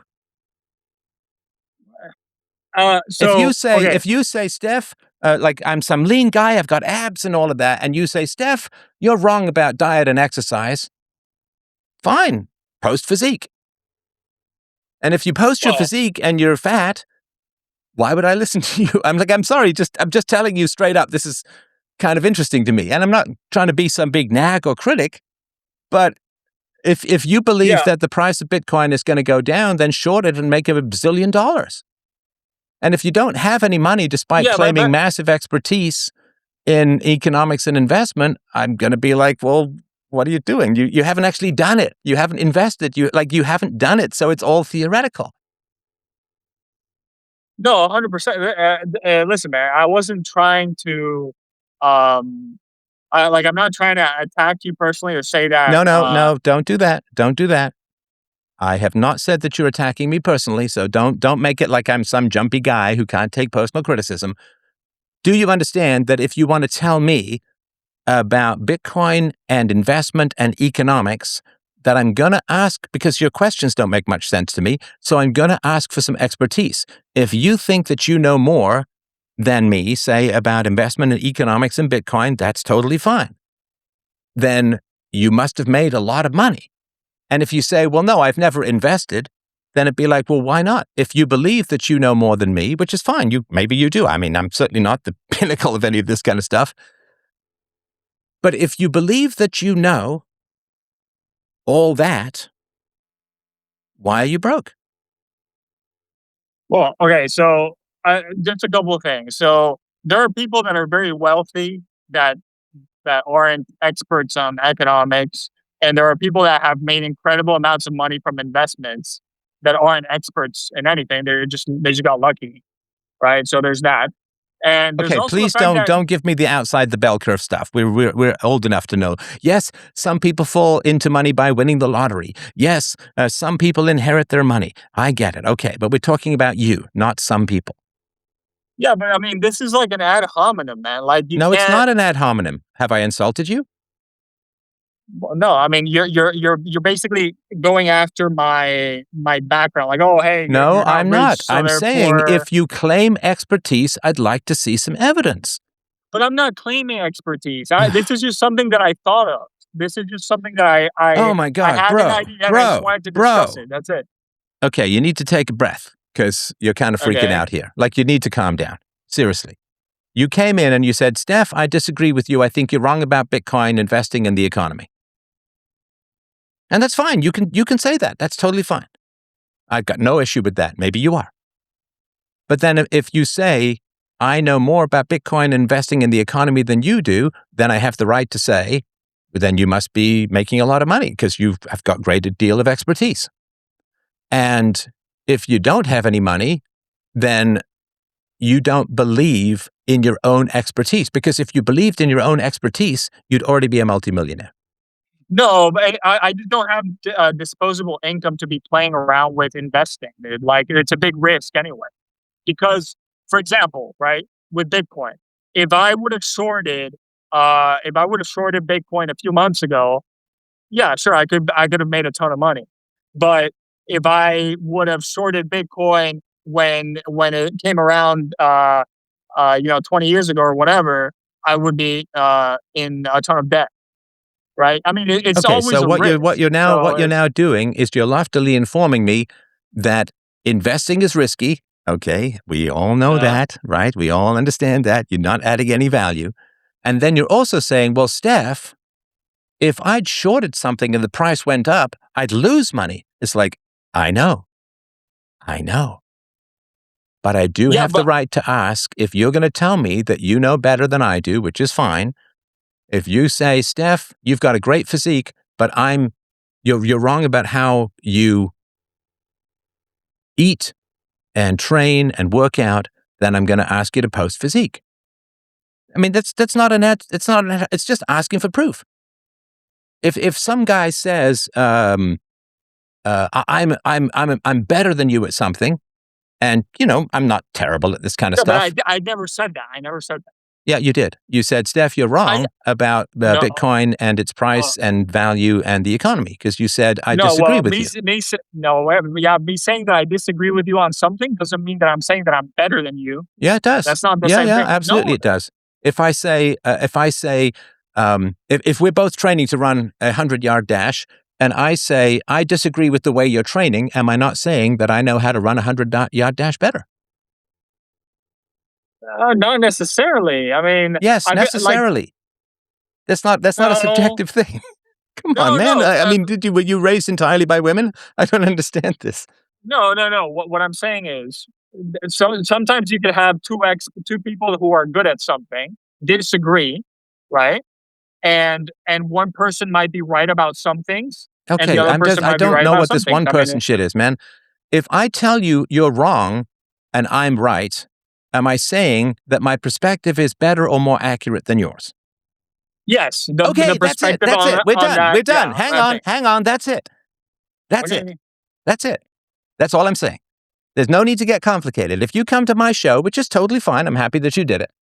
If you come to my show and you say, Steph, you're wrong about something and I'm right, then you're claiming that your perspective is better than mine. And that's totally fine. But that's what I'm saying. And I'm saying if you say that your perspective is better than mine, and I've listened to you for 10 or 15 minutes and I don't really understand what you're saying, then I have the right to say, then if you believe that you're more knowledgeable about the economy and investing in Bitcoin than I am, fantastic, great, then you must have made a lot of money. And if you say, no, I'm broke, it's going to be kind of tough. Now, I will say this, though. So with regards to the value of Bitcoin, the value of Bitcoin is largely derived from the non-value of fiat currency and the inefficiencies of gold storage. So just so people understand this as a whole.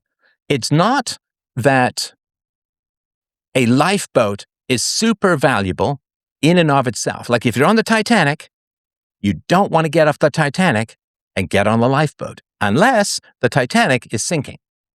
So the value of Bitcoin is not because Bitcoin is innately value in and of itself, in the same way that the value of a lifeboat is not because the lifeboat is a value in and of itself. The value of the lifeboat comes about because the ship is going down, brother. And so fiat currency is going to zero, right? Fiat currency is going to zero. And the question is, where are people going to put their assets if fiat currency, which it is going to zero? Where are they going to put their assets? And the question is, you have to put it in something that's limited, right? Because fiat currency goes to zero because it has no intrinsic value and it can be multiplied to infinity. And when you multiply something to infinity that has no intrinsic value, its intrinsic value or extrinsic value goes to zero.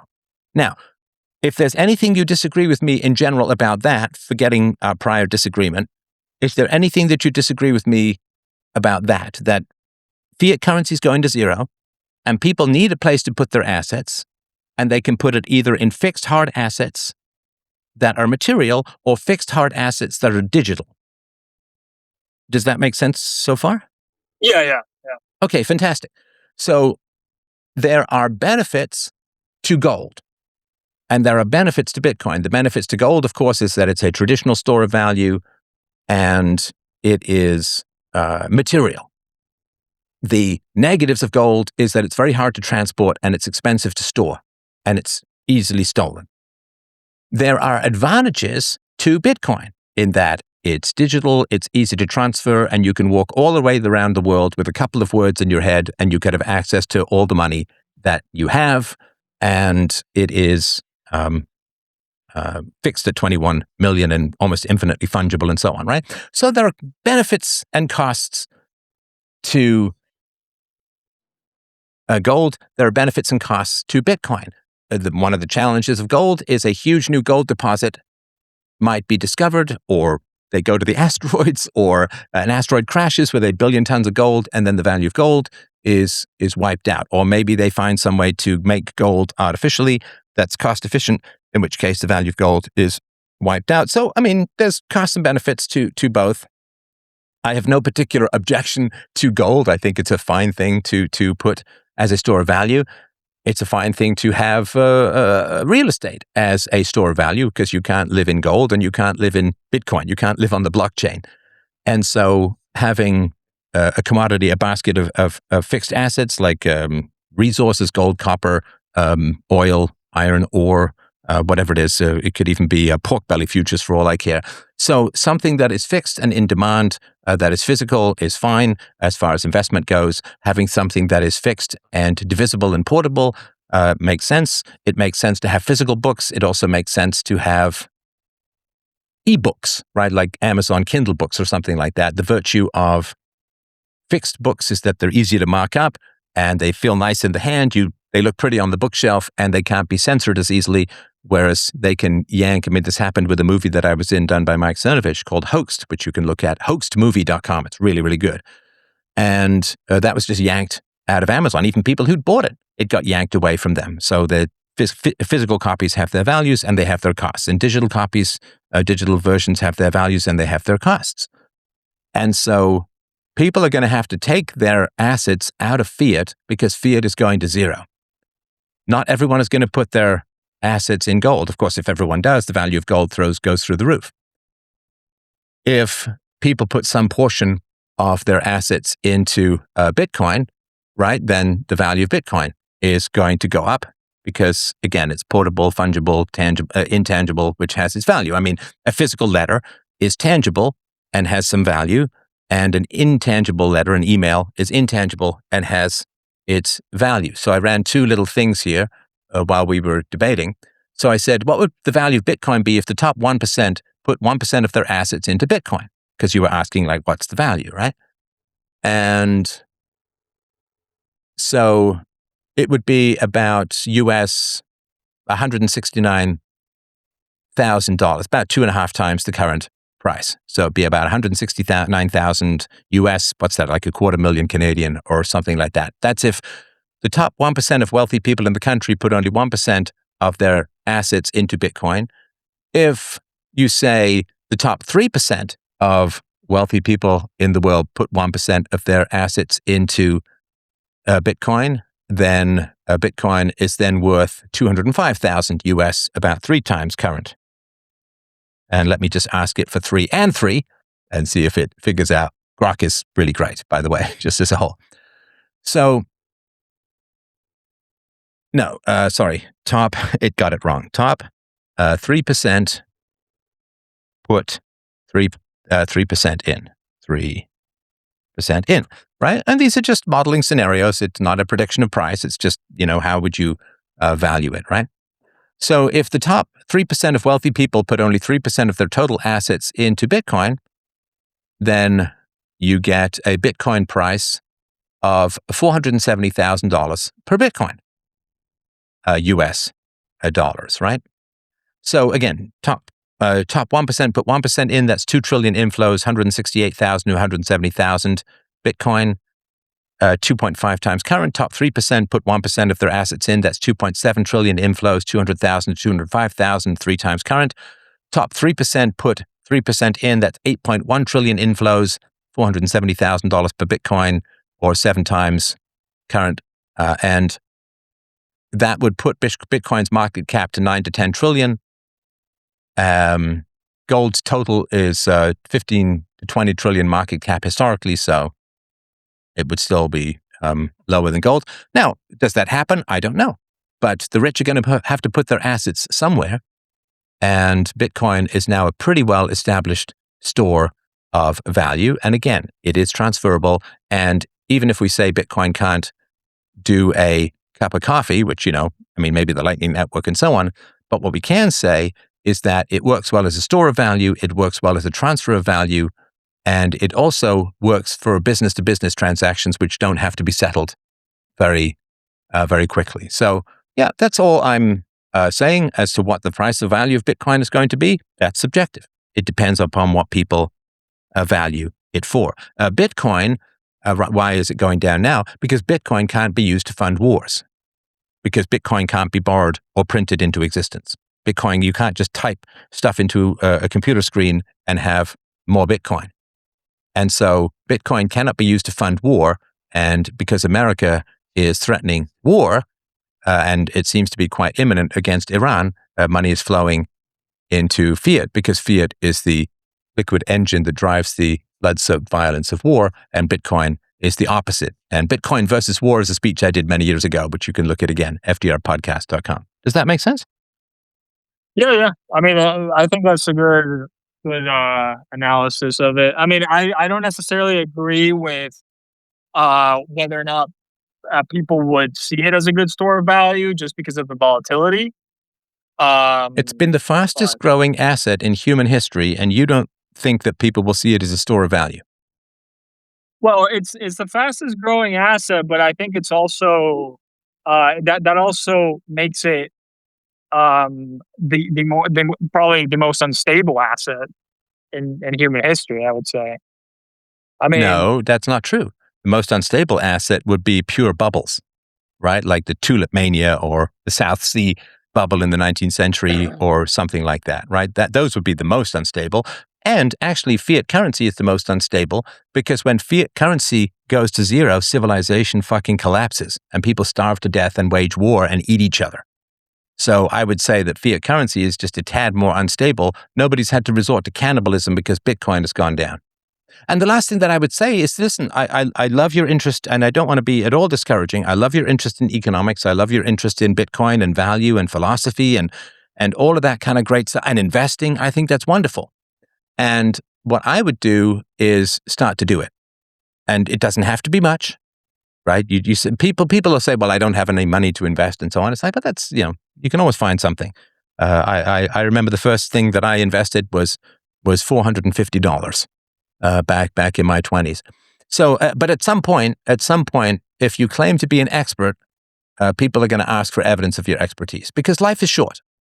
Life is short. And if you think that you have a great way to value things, and if you believe that Bitcoin is overvalued, then you would do exactly what Warren Buffett did. You said because Warren Buffett also doesn't just look on investors as a whole. They don't just look at assets that are undervalued. They look at assets that are overvalued and they short them, right? Because you can, of course, make money when stocks go down, right?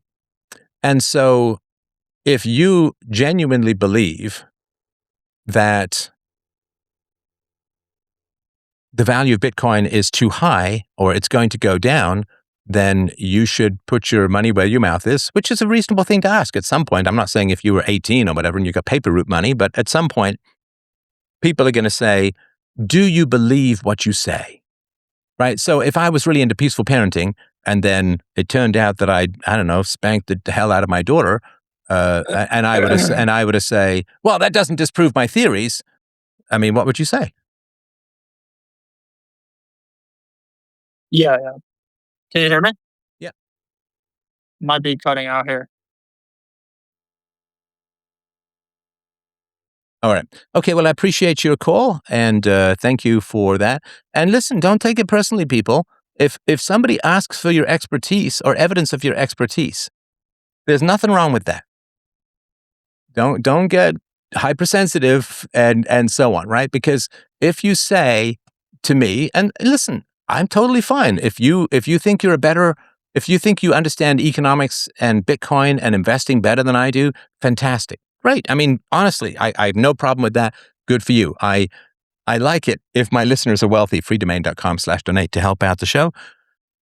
But if people ask for evidence of your expertise and you say, I don't have any evidence of my expertise, you are a good, muscular guy, and I'm telling you, I know better than you about working out and eating, but I'm fat and not muscular. Sorry, thin guys sell diet books, fat guys don't. And at some point, if you claim expertise, you're going to have to show it. And that's important. Right? I mean, I have to show a life of relative peace, comfort, security, love, and moral achievement in order to be a credible philosopher, right? All right, so let's take one more call. This is someone we've talked to before, I believe. Barcode. Hey, Steven. Good to talk to you. Hello. As always, I'm sorry about the last time we spoke. I was not listening. You were correct. No I got problem. sort of heated. It was it's a personal issue. I have family that fit the category of should be cut off, and I just it's neither here nor there. I'm very sorry. No problem at all. It happens. We all lose our listening ears from time to time, so no sweat. What's on your mind? Talking about Bitcoin and such, I've been so wrong over the course of my life on Bitcoin, and I have an older brother who's gone all in on it.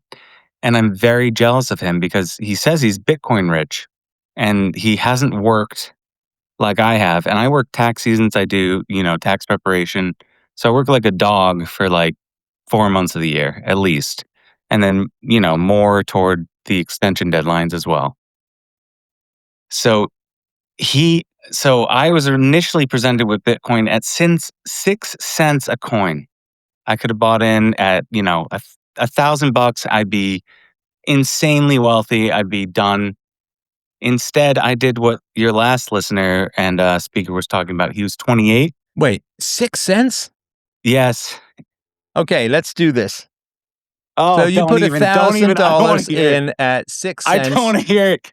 Just come on. It's painful because it's like, what, 60,000 a coin now? Well, it just went up over the course of the show to 93.6 Canadian. I don't know what that is US. Christ.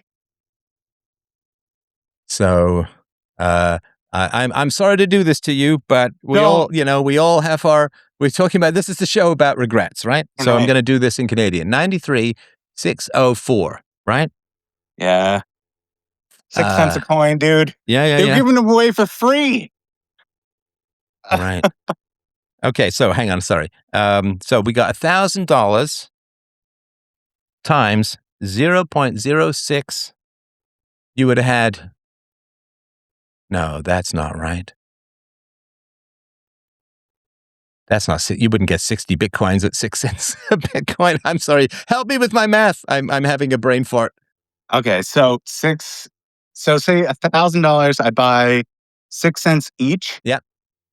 Divided by divided what is by that, like $60? 0.06.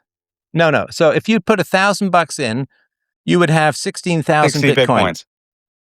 16,000 Bitcoin. Holy shit.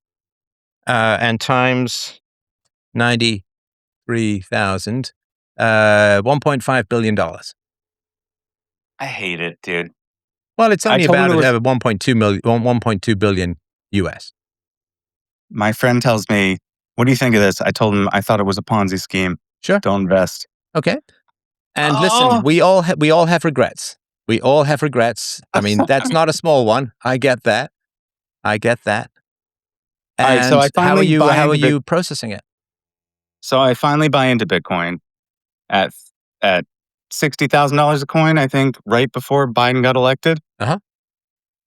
Xi Jinping comes out and says, like, men can't just tuck their money into this non-fiat currency. Like, we'll just regulate the fuck out of it. says it's in 2020-ish, 2021. And Biden comes out and basically says the same. Like the Democrats are going to pursue this, we're going to regulate the shit out of it and just destroy this men's pool of wealth.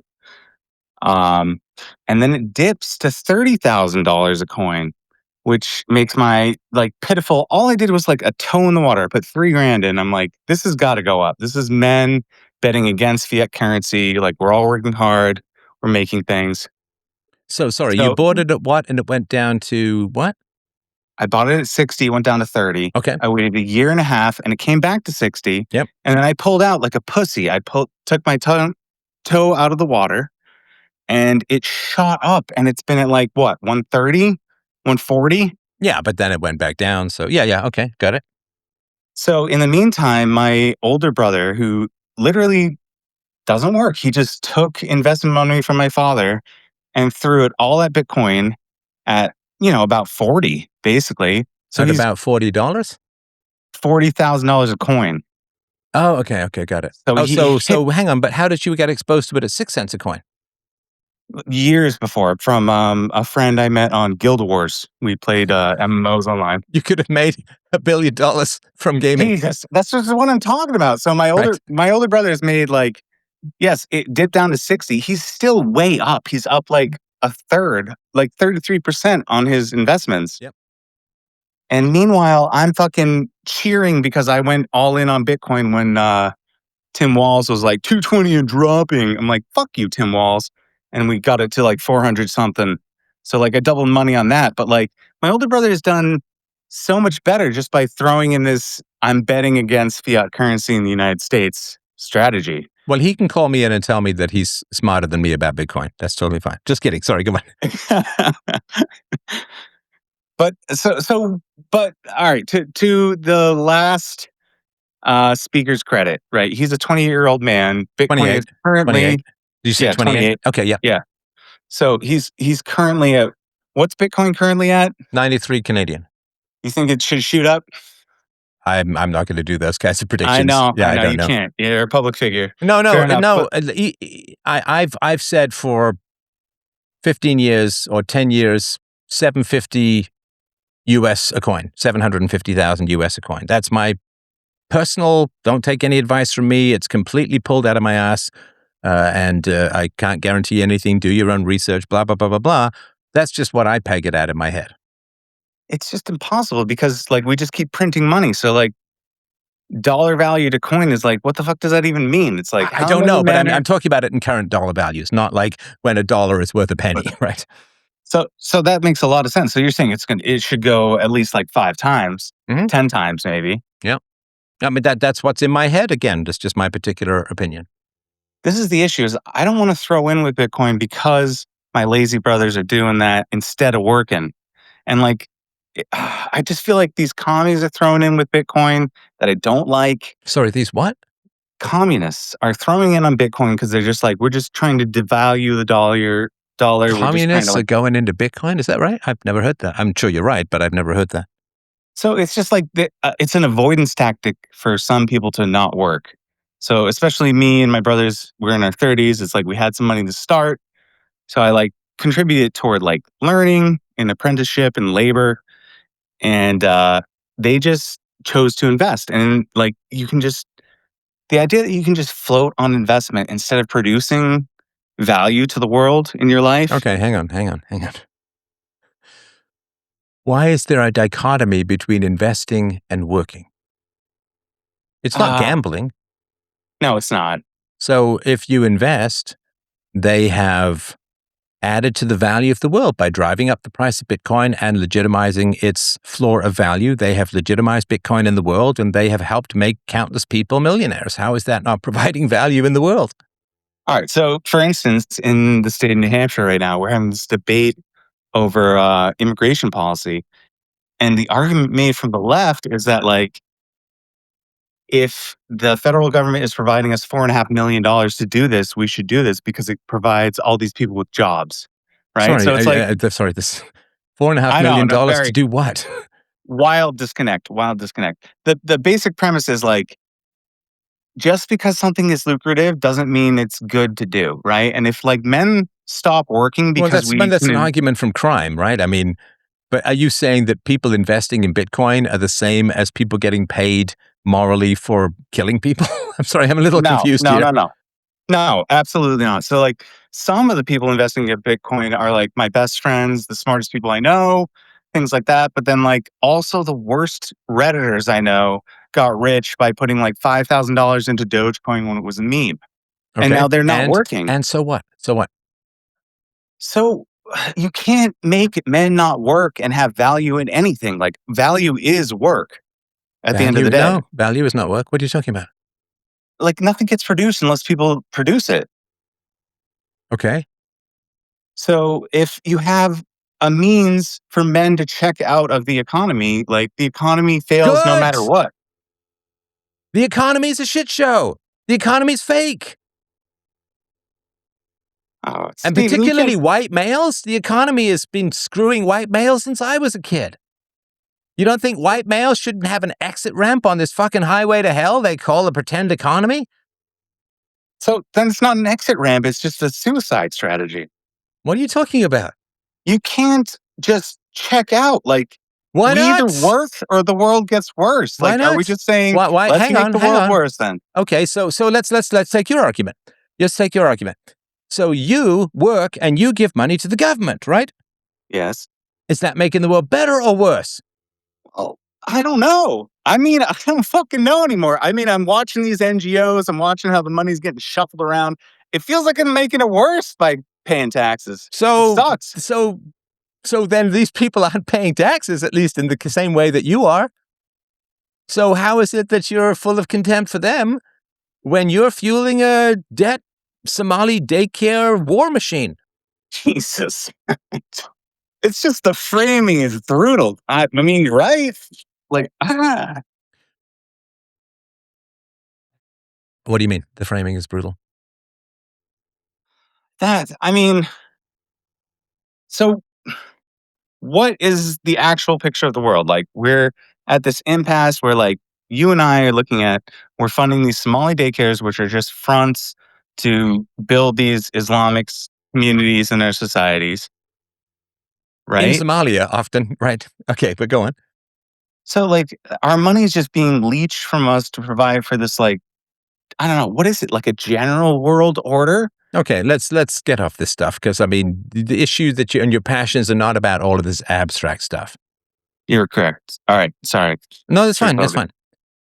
How do you process having missed out on a lot of money? I mean, the conversation you had before with the older gentleman who he said he was 58. Yes. So, you can't live in regret, man. Like, you would kill yourself. Like, if you just thought about... No, hang on. That's just fear mongering. Well, All right. if I regretted things, I just kill myself. Like that's just fear mongering. Right. We all have to process the regret, I should say.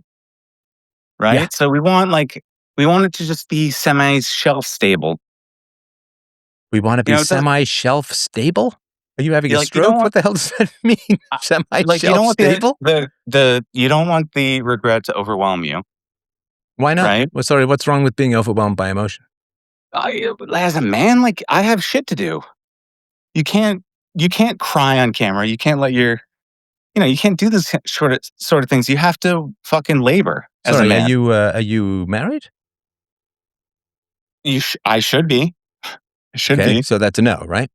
No, it is a no. Okay. I'm failing there, and I don't want to talk about it. How old are you? 36. Okay. So you have avoided regret for 36 years. No, I've experienced regret, and I've done a poor job of processing it for intermittent periods of my life. So you have been negative towards the experience of regret for 36 years. No, I mean, I started dating, and I had this No. Please just try and stay on topic. You have a negative relationship with regret because you think that regret is going to make you suicidal, make you cry on camera, be unmanly, or whatever it is, that it's going to overwhelm you. So you have a negative relationship with regret. I'm not trying to catch you on something. I'm just trying to understand the principles of what we're talking about here. So you have a negative relationship with regret. I view it as a positive. I view like my stance on regret is like, well honed and conditioned. And at this age, I am halfway through my life. It's like I've processed regret properly. No? Okay, I don't want you to regret this conversation. Do you think you're answering my question? Because you No. regretted the last conversation, right? Which means that you should Yes. allow me to take some leadership in this conversation. I will step back. I'm sorry. Thank you. You have a negative relationship to regret. You don't like it.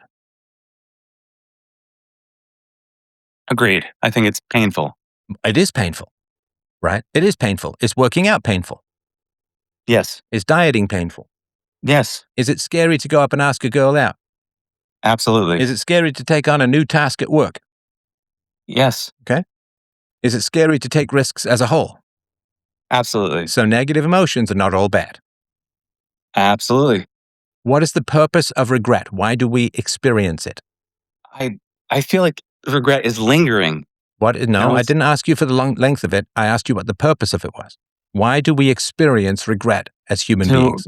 To change your directives and your movement. So you made a mistake, and it's to avoid making the next mistake. So, I mean, you and I we're hunting, right? We're going hunting. We got a bow and arrow, and we see a deer, and I say, we should get a little closer, and we get closer, and the deer hears us and runs away. So do we regret that? Would I regret making that decision? Yes. Right. What is the purpose of me regretting making that decision? The purpose is to make you find the distance between your prey and making noise. Right. If I'm too far away, I can't hit the deer. If I'm too close, the deer will hear me and I can't hit the deer. So finding the sweet spot means regretting shooting from too far away and regretting shooting from too close, right?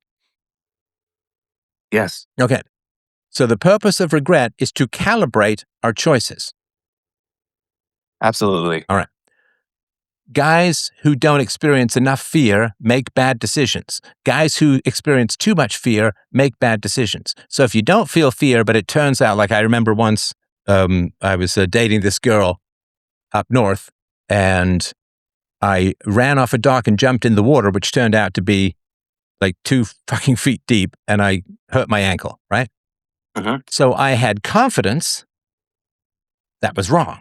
So and I regretted jumping off the dock, and I did that. Why did I experience that regret? So I would check the depth, like an intelligent person, I would check the depth of the water before I jumped again, right? So the purpose of regret is to help us to calibrate our decisions, right? Yes. So if you avoid regret, you are avoiding improvement. Agreed. So you got wind of Bitcoin at 6 cents. Dude. No, hang on. And then when it went to 20 cents, you regretted not buying it, right? Okay, but it's... Hang on. Just hang in there, man. I know it's painful, but trust me, I've lost money over the course of my life too. Trust me. So it went to 20 cents and you regretted not buying it at 6, right? Yes. And then you avoided that regret too, right? This is brutal, dude. I'm trying to get you married, bro. I could give a shit about your $1 billion. I'm trying to get you married. So then it went from 20 cents to $1 and you avoided that regret as well. So the reason you didn't buy in anyway until it got to 60K is because you were avoiding regret. Now, you can't go back. At that age, I was like in high school, dude. I had no money. I didn't even have a car. Don't even try. I had $0. Don't even try to tell me that in high school you couldn't find 60 cents and get 10 Bitcoins and have $1 million. Dude, I scrimped and scrammed $3K together from a summer job as an inventory counter to get a fucking car, dude, for $3,000. And it was so you have the most expensive car in human history. No, I had a Pontiac Grand Prix 1996. It was garbage, and then the head gaskets blew, and it cost me $3,000 again. And if you put the $3,000 in, you'd have over $4 billion. Oh! No, because the longer you delay regret, the worse regret becomes. Okay. And you're still a young enough man. Look, let's say you had the $4 billion due, or the $1 billion or $100 million or $5 million or whatever it is, right? Steven, it's like, am I insane? Like, I just pay off my debt first. That's what I do. So, like, I wasn't debt free till 28 because all I did, I lived in a garage. I paid no utilities. I wore gloves and typed because I didn't want to pay for heat to get rid of my student debt, like, right away.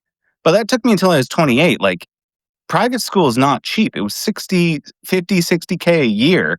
Sorry, Even private with- school. What do you mean private school? So I went to Bentley in Waltham and it cost me like 50K a year. Sorry, I don't know what that means. Do you mean in high school? No, this is like college. So like I wasn't done with my college debt and like Okay, this so mountain you of debt spent hanging over money me. on college rather than Bitcoin. So you took a lower risk path. Yes. Okay. There's benefits to taking a lower risk path because what you can do is you can say, well, dang, I didn't make all that money in Bitcoin, but if you had taken the money that you put into your car, which I'm sure you had some good sex in from time to time, if you took the money from your car and put it into Bitcoin, and Bitcoin went to zero, and you took your money from your university and you put it into Bitcoin and Bitcoin went to zero, or close to it, then you'd be kicking yourself as well. I am kicking myself. No, you kick yourself either way. Yeah. Because it's like saying, well, I should have just sold at the top. It's like, Yeah. it's pointless. Nobody sells at the top. I agree. Except like one guy, and that one guy who sells at the top, it screws up his entire investing for the rest of his life. Selling at the top costs you more than just about anything else, because then you think you're some special snowflake genius who knows when the top is, and then you fuck up all of your decisions in investing for the rest of your life because you think you got some magic voodoo sauce that lets you sell at the top, right? Right. So success breeds failure, failure breeds success. It's a cycle. That rings true, I think. Right. You also think that if you had a lot of money, you'd have no regrets. No, I'll stop you there. I don't think money is the source of happiness. So we were talking about like with the last caller, I think he was a smart guy and you're obviously a smart guy. And at some level, you're advocating for like family in old age, right? Because you like want the human connections. And he was saying like, he has all this money that like he doesn't have to worry about shit, but like he has no family. Well, and he had 25 worried years of fighting with a crazy Latina, or as it's also called, a Latina. Right. So he's got money. And listen, you know who had a lot of money? Bill Gates. He just had to apologize to his foundation, from what I read, because he was heavily involved with Epstein, which cost him his entire marriage. And he apparently had affairs with these Russian women. And according to a note Epstein sent to himself, it's not verified or anything, but that Bill Gates was complaining about that he got an STD from Russian hookers and then had to surreptitiously feed his wife antibiotics. Again, I don't know if that's true. It's just a note that Jeffrey Epstein said to himself. No, I think that's true. Well, okay, let's say it is true. I mean, how happy is Bill Gates? Miserable. Look at him. Yeah, he's got $100 billion back in the day. In fact, and if he just stayed at Microsoft, he'd be the world's first trillionaire. I mean, do you know how much money Bill Gates lost by leaving Microsoft in a pit of feek over the DOJ antitrust stuff? He would literally be way richer than Elon Musk. He'd be the world's first trillionaire if he just shut up and stayed at Microsoft, or at least didn't sell his shares. So he's lost more money than the planet has produced in 5 years, right? So, but is he happy? I mean, Epstein had a lot of money. Was he happy? And Elon Musk himself says, he's the richest guy in the world. And he says, if you think that money buys you happiness, live a day in my life, right? And Jim Carrey, very wealthy actor, says it's not the solution you're looking for. Money, fame, wealth, not the solution you're looking for. The only sustainable way to be happy is to be virtuous. Yes. Yeah. Now, the problem is that if you're not processing your regrets, you're generating more of them.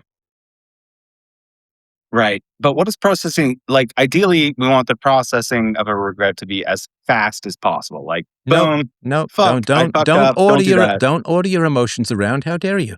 They were around. Your emotions were around long before you and I. Yeah. We're built on a lizard brain, right? The most emotional people are the most dysfunctional. I'm sorry? The most emotional people are the most dysfunctional. Like, the most functional people figure out what they did that was not conducive to success. immediately process the regret and continue on. The most Like, if I emotional sit here people. lingering and whining over hang on. an ex for like 5 years, I've wasted 5 years finding the love of my life. I was deeply in love with this one, and it's true. And it's like, so I should have processed it faster. No? So you're doing a gish gallop here, right? Like you're Sorry. giving me a thundering bunch of, Backing up. right? Because I remember you saying that you didn't want to talk about your personal life, but all right. Okay, so the most emotional people are the most dysfunctional. Is that what you mean? That is an argument I will forward. Yes. Okay. Why do you think that? So I don't know, like the gender queer people, like they're thinking about themselves all the time. And then you have the people that don't. Now you're substituting selfishness, even if we accept that that's true. You're substituting selfishness for emotions. Okay. Do I very much love my family? Yes, absolutely. Is love an emotion? Yes. Do I have very, very strong emotions of love for my family? Okay. Yes. Does that make me dysfunctional? No. So to redefine emotions here, like noble love for one's family is like top of the charts. Like and then consideration for oneself is bottom of the charts. So if you're talking about your own sexuality and like what you like to do with your penis or vagina, like you are talking at a Okay, so hang on. baseline. So we're going to try and talk about the center of the bell curve here, right? Because Mhm. taking the extremes, it's like saying working out is bad for you because I knew a guy who let weights drop on his neck and hurt himself. Right, that's just an accident, right? I mean, Yeah, that's a bell curve. That's Yeah, a bell. So let's just talk towards the extreme. center of the bell curve, right? Okay. So you were in love with a woman, and it took you 5 years to get over her. Is that right? It's just like I haven't processed grief properly, like we were talking about. Okay, who broke up with who? I was awful to her and wanted her to leave, and we both eventually just made each other's lives miserable until things happened. So you loved her, and you hated her. Yes. What does Love and that mean? hate. What does that mean? It's just a narrow divide. It's like if you can't we thought maybe there was something else out there for us. No, you're not answering my question. What does it mean to say that you love someone Somewhat. and hate them? It means a lot of things. Like there's a lot of relationships that can exist like that, no? A love-hate relationship, it's like Stop being abstract. Okay. If you love someone, you love them because they're virtuous and you're virtuous. Right? You know that definition of mine, right? Love is our involuntary response to virtue if we're virtuous. So is it possible to be virtuous and both love and hate virtue? I'm reading Paradise Lost right now, right? And like the scene that is described by like Satan being chased by God is like he didn't want to destroy him, he wanted to like rape him was like the idea because he loved him in a sense. Okay, Because he was an you stop embodiment of his being own so body. fucking abstract and talk to me about you and not Milton and not Paradise Lost and Sorry. God and this and that the other? All right. Is it possible to love the virtue in someone, the moral courage, the integrity, the honesty, and also to hate them for Yes. those same qualities? Yes. How? If you're virtuous. Because hate and love are like so intensely like the truest virtue is pursuing the truth, right? So like I can love this person because I recognize that like they're the embodiment of me as a woman and like we are both intelligent and designed and like all of that. I can love them for their intrinsic being. Like they have achieved the pinnacle of womanhood. They're fit, they're beautiful, they're intelligent, they're funny. I can admire all of that about them. Let's keep the moral going. Okay, so she's a great woman. She's attractive. She takes care of herself. She's virtuous, wise, funny. How And can I you can hate her Okay, hang on. How can you hate that? because she doesn't love me. She doesn't understand my politics. She doesn't think my moral order is aligned with hers. No, because if you're virtuous and she's virtuous, she's not going to hate you. She's not going to be indifferent to you. She's going to view you as someone who's also virtuous. She's going to have a positive response to you. Maybe she's married or whatever, right? Maybe you can't have her if whatever, someone got to her first. But do you think I wake up in the morning and say to my wife, I love you and I hate you? No. So you how is don't. that possible? So how do you feel about your wife? Describe your wife, please. I love my wife as much as I love my life. I wake her in the morning with kisses Okay. and jokes and hugs. And if she's early, she makes me a coffee. If I get up early, I make her a coffee, and we plan our day and we hug. She legs me, which means she wraps her leg around. She stands on one leg like a flamingo and wraps her leg around my That's so leg. cute. And it's just it's a wonderful day to spend together. And last night we were up till 2 a.m. chatting about our life and good and bad decisions and what we want to do. And I hate going to sleep because I don't get to spend time with her. And I enjoy just about every moment that we have together. And I feel incredibly blessed and privileged. And I thank everyone there because who listens to this and donates at freedomain.com/donate, because it's given me 16,000 hours more time with my wife and 16,000 hours more time with my daughter, because we don't have to go to work in that way outside the home, and I get to homeschool, and I'm incredibly grateful for all of that.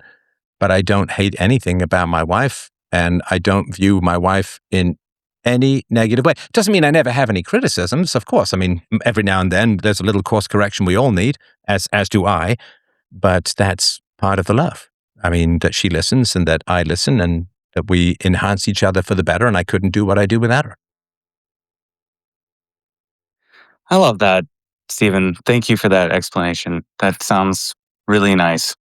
And I hope I marry the right one. And No, but you can't if you think that love and hate are intertwined.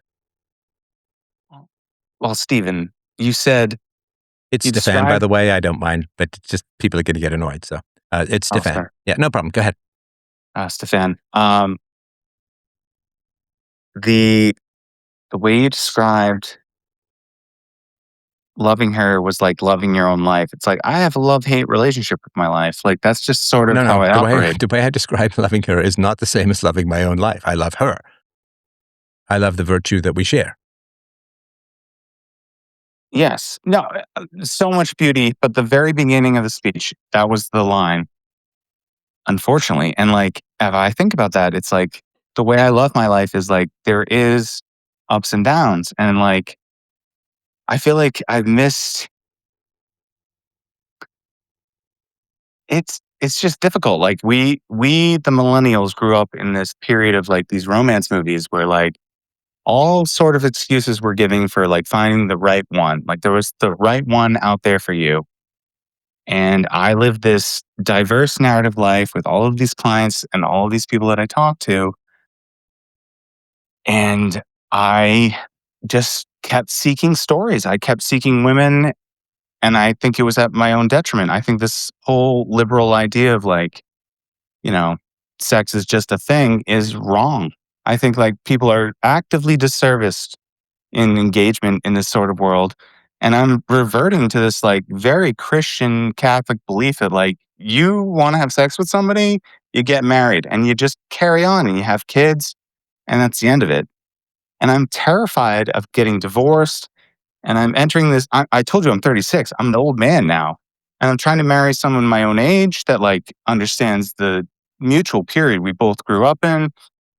And I'm worried that I don't know. I'm scared of financial fees. Like I have my own house, my own property, and I'm terrified to get married, even with this girl who I've been with for, you know, intermittently like 3 years, just because I feel like she's willing and able to get divorced because she's also lived alone until her 30s. Sorry, so you've been in an on again, off again relationship for 3 years? Yes, with this girl, Okay. Kate. And what are her virtues?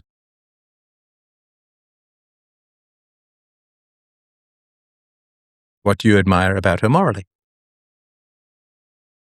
Um, I think she makes me work harder. She like wants things, so I have to go to work and make more money to She get the wants things. things, so she takes things from you because you pay for things? Yeah, Are you yeah. kidding me? Well, you know, She likes it when you buy her things? yeah. Obviously, That's women not do a that. virtue. Come on. Be serious. Be serious. What do you admire about her morally? Well, she gets up and goes to like a day job and like, has a career and takes care of animals. She's the only girlfriend I had that was like competent enough to like run and grab a bucket of water when there was a problem with the filter. And I'm like, struggling to solve it. She's just like competent. Okay. Is she honest? No, not really. And what is she dishonest about? I don't want to get into that. Okay, so she's not honest. Sulking. I assume she's not particularly loyal if you guys are on again, off again. I mean, it sounds like neither of you are, right? Right. Okay. Does she have moral beliefs that she's willing to endure significant discomfort in order to advance? No, it's almost like we're living in separate moral worlds and we just like each other because we enjoy each other's company. Okay. So are you honest in the relationship? Or do you have Try to be. honesty as a value in your life as a whole? Yes. Okay. So if you have honesty and you think honesty is good, right? hmm So then why are you with a dishonest woman? I don't know if women are honest anymore, to be honest. So you think that women as a whole are dishonest? I think they use words as their weapons. Okay. So you think women as a whole are manipulative and dishonest? Yeah, sort of, kind of, yeah. Okay. Was your mother manipulative and dishonest? To an extent, sure. Okay. To what extent? 1 to 10. 5, average. Okay. So women as a whole, so your mother was average, honest, dishonest, manipulative. Your girlfriend, where would you put her on the 1 to 10 scale? My current girlfriend, a 4, maybe a 3. Okay. So she's in the same region as your mother. Yes, Do you think that's with deflation among women because modern society is trash. do you think that that's a coincidence that you have ended up with a woman with similar moral standards as your mother? No, I have a great bit real quick. So my mom and my girlfriend were no longer speaking because my mom, when I was sick, sent a text message to my girlfriend calling her selfish. So they were no longer speaking. So I'm trying to reintroduce the relationship, get everybody to get along. And my mom requested an apology from my girlfriend. So I had to sit with her and draft it. And then we sent it out. Hang on. Your mother called your girlfriend selfish? Yep. So why did your girlfriend have to apologize if your mother insulted her deeply? Because just to make it easier. Like I want to get Well, along that's with my not parents. honesty. So you say you value honesty and you sit down and you make your girlfriend lie? I didn't lie. I lied for her. So then you don't value honesty. I took the hit. You dare tell me that women are manipulative and you're fucking lying to your mother and making your girlfriend lie to her for the sake of keeping the peace? No, You're a it's different. girl. It's like my girlfriend made me lie for her. And what's hilarious, let me finish the story real quick. So I wrote this apology and I sent it, and we got this glowing review back. That was You like, wrote the apology. yes, I wrote the apology. So She your sent mother, it. you pretended it was your girlfriend's apology, so you lied to Yes. everyone. Listen, Stephen, listen. So I wrote this apology and I sent it, and I got this glowing review back from my mom who was like, all forgiving, everything's fine. Let's all hang out for Christmas. It'll be great. And so we go to Christmas. It is good. Like they get along fine. Me and my mom and my girlfriend, they like each other. They're both smart women. It's great. And then so me and my dad are drinking together after, and I go, Dad, I have to be honest. I wrote the apology and I sent it. And he goes, he just starts laughing and he goes, I wrote the acceptance and I sent it. So you sent a fake apology to your mother and your father sent a fake letter back. Yes. And everyone got along and it turned out great. Okay. So lying can lead to really good outcomes for you. I just feel like it's a like sometimes there's white lies, just like temporary lies. Like I told my dad I was honest right away. You know? No. So your mother called your girlfriend selfish. Do you love your girlfriend? Yes. Okay. Is she selfish? Yes. Your girlfriend is selfish. And so your mother was right. She was. Okay. And what was your mother calling your girlfriend selfish for? What did your girlfriend do or not do? I was sick. I was very sick. I was like down with the flu. And like this is like I was complaining to her like a baby. Like To who? I'm sick to my mother. So Okay. like I'm in bed. I have the flu. I need water. I'm literally like a pathetic baby and I just can't get up and get myself water. I'm like man fluing it. Sorry, why are you a pathetic baby if you've got the flu? I mean, you're sick. Yeah. Anyway, so like I complained to her that like Kate said to me like, wow, this is going to be a great weekend. Like bitter that she was visiting me and I was debilitated. Okay. That's all it was. So do you want to have kids? Yes. Okay. How's Kate going to be with kids if she can't take care of you when you're sick? Probably shit. Okay. So if she's not going to be a good mother for your children, why are you dating her? Because I can do it. I can be a good enough father that they'll grow up good. No, but you're choosing on behalf of your children. You have to choose on behalf of your children. They don't get a choice about who their mother is. You're choosing on behalf of your children. And if you have kids, is Kate younger than you? Yeah. She's like 32. Okay, so 33. she's 32. So let's say you have kids in 2 years. So you got 34. Let's say she lives to 88, right? Yep. So that's 54 years that they're going to have to deal with the woman you choose to be their mother. Stephen, I can't date more women. I just feel reprehensible for dating as many as I have. How many women have you dated? Too many. How many women have you dated? I don't even know. How many women have you dated roughly?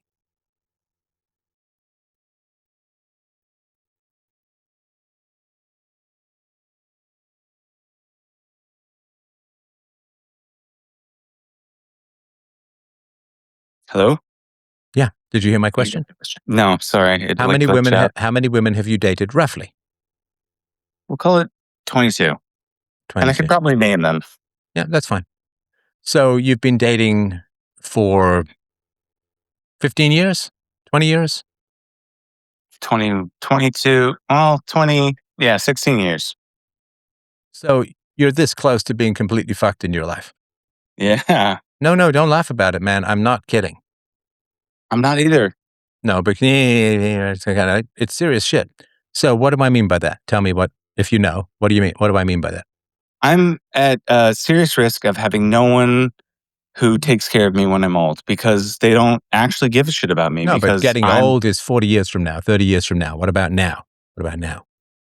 Stephen, it feels like these are the connections you make so that when you're 60, you have friends and family to take care of you. Okay, do you want to have kids? Yes. Okay, so what is it about now? Will a woman who's a quality woman, a moral woman, a virtuous woman, will she want to have anything to do with you and your lying mother and your lying father?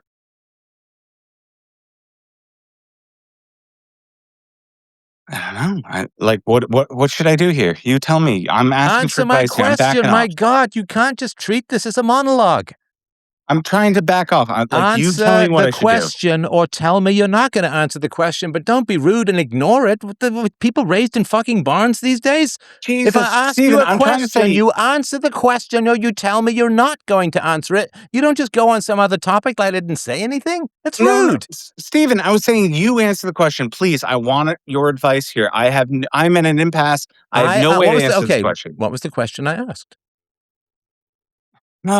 My lying mother and my lying father. That's a statement, not a question. What was the question I asked? That was part of the question. Okay, And what was the question? It just divorced me from it because it was like painful. What As soon as you was called my the parents liars. question? And if you don't remember, just say I don't remember. I don't remember. Okay. What would a quality, moral, courageous, honest woman, why would she want to get involved with you and you're lying, family. Perhaps not. Perhaps She not at won't. all. She won't. So I'll tell you what an outside, because it's hard to see from the outside. If you're especially if you're surrounded by dishonest people or people you have to lie to, it's hard to see yourself from the outside. So I'll give you the view from the outside. A quality woman comes into your life. I assume that you're physically attractive. Is that how you get these dates? I'm like also an interesting person, but yeah, sure. Yeah. You're kind of shallow and surface and abstract, at least in this conversation. Oh, No, it's true. okay. I'm not saying all the way through, but in this conversation, for sure. In surface and abstract, I'm a shallow person. I said you're kind of shallow and surface and abstract in this conversation. Sorry, do you want me to lie to you? That's pretty painful. I Do mean, you want me to lie to you? in what sort of abstract am I? I've told you like 3 or 4 times, stop being so abstract. Stop talking about Milton. Tell me about you. Do you remember that? Yeah, but like an abstract means I can like qualify my statements with further reading.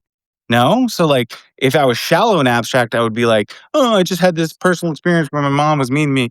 Like that's shallow, but like deep and abstract is like able to delve into the philosophical readings of great minds like yourself. No? Sorry, are you done? Yeah, I'm done. Okay. I'm done.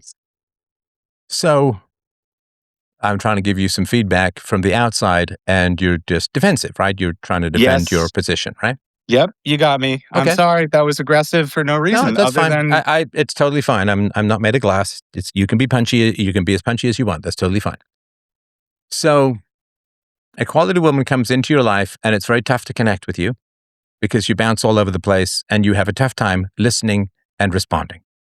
A relationship is based on listening and responding. And I'm sorry, I know this sounds insulting and annoying, and I'm trying not to be that way, but I just want to be honest, right?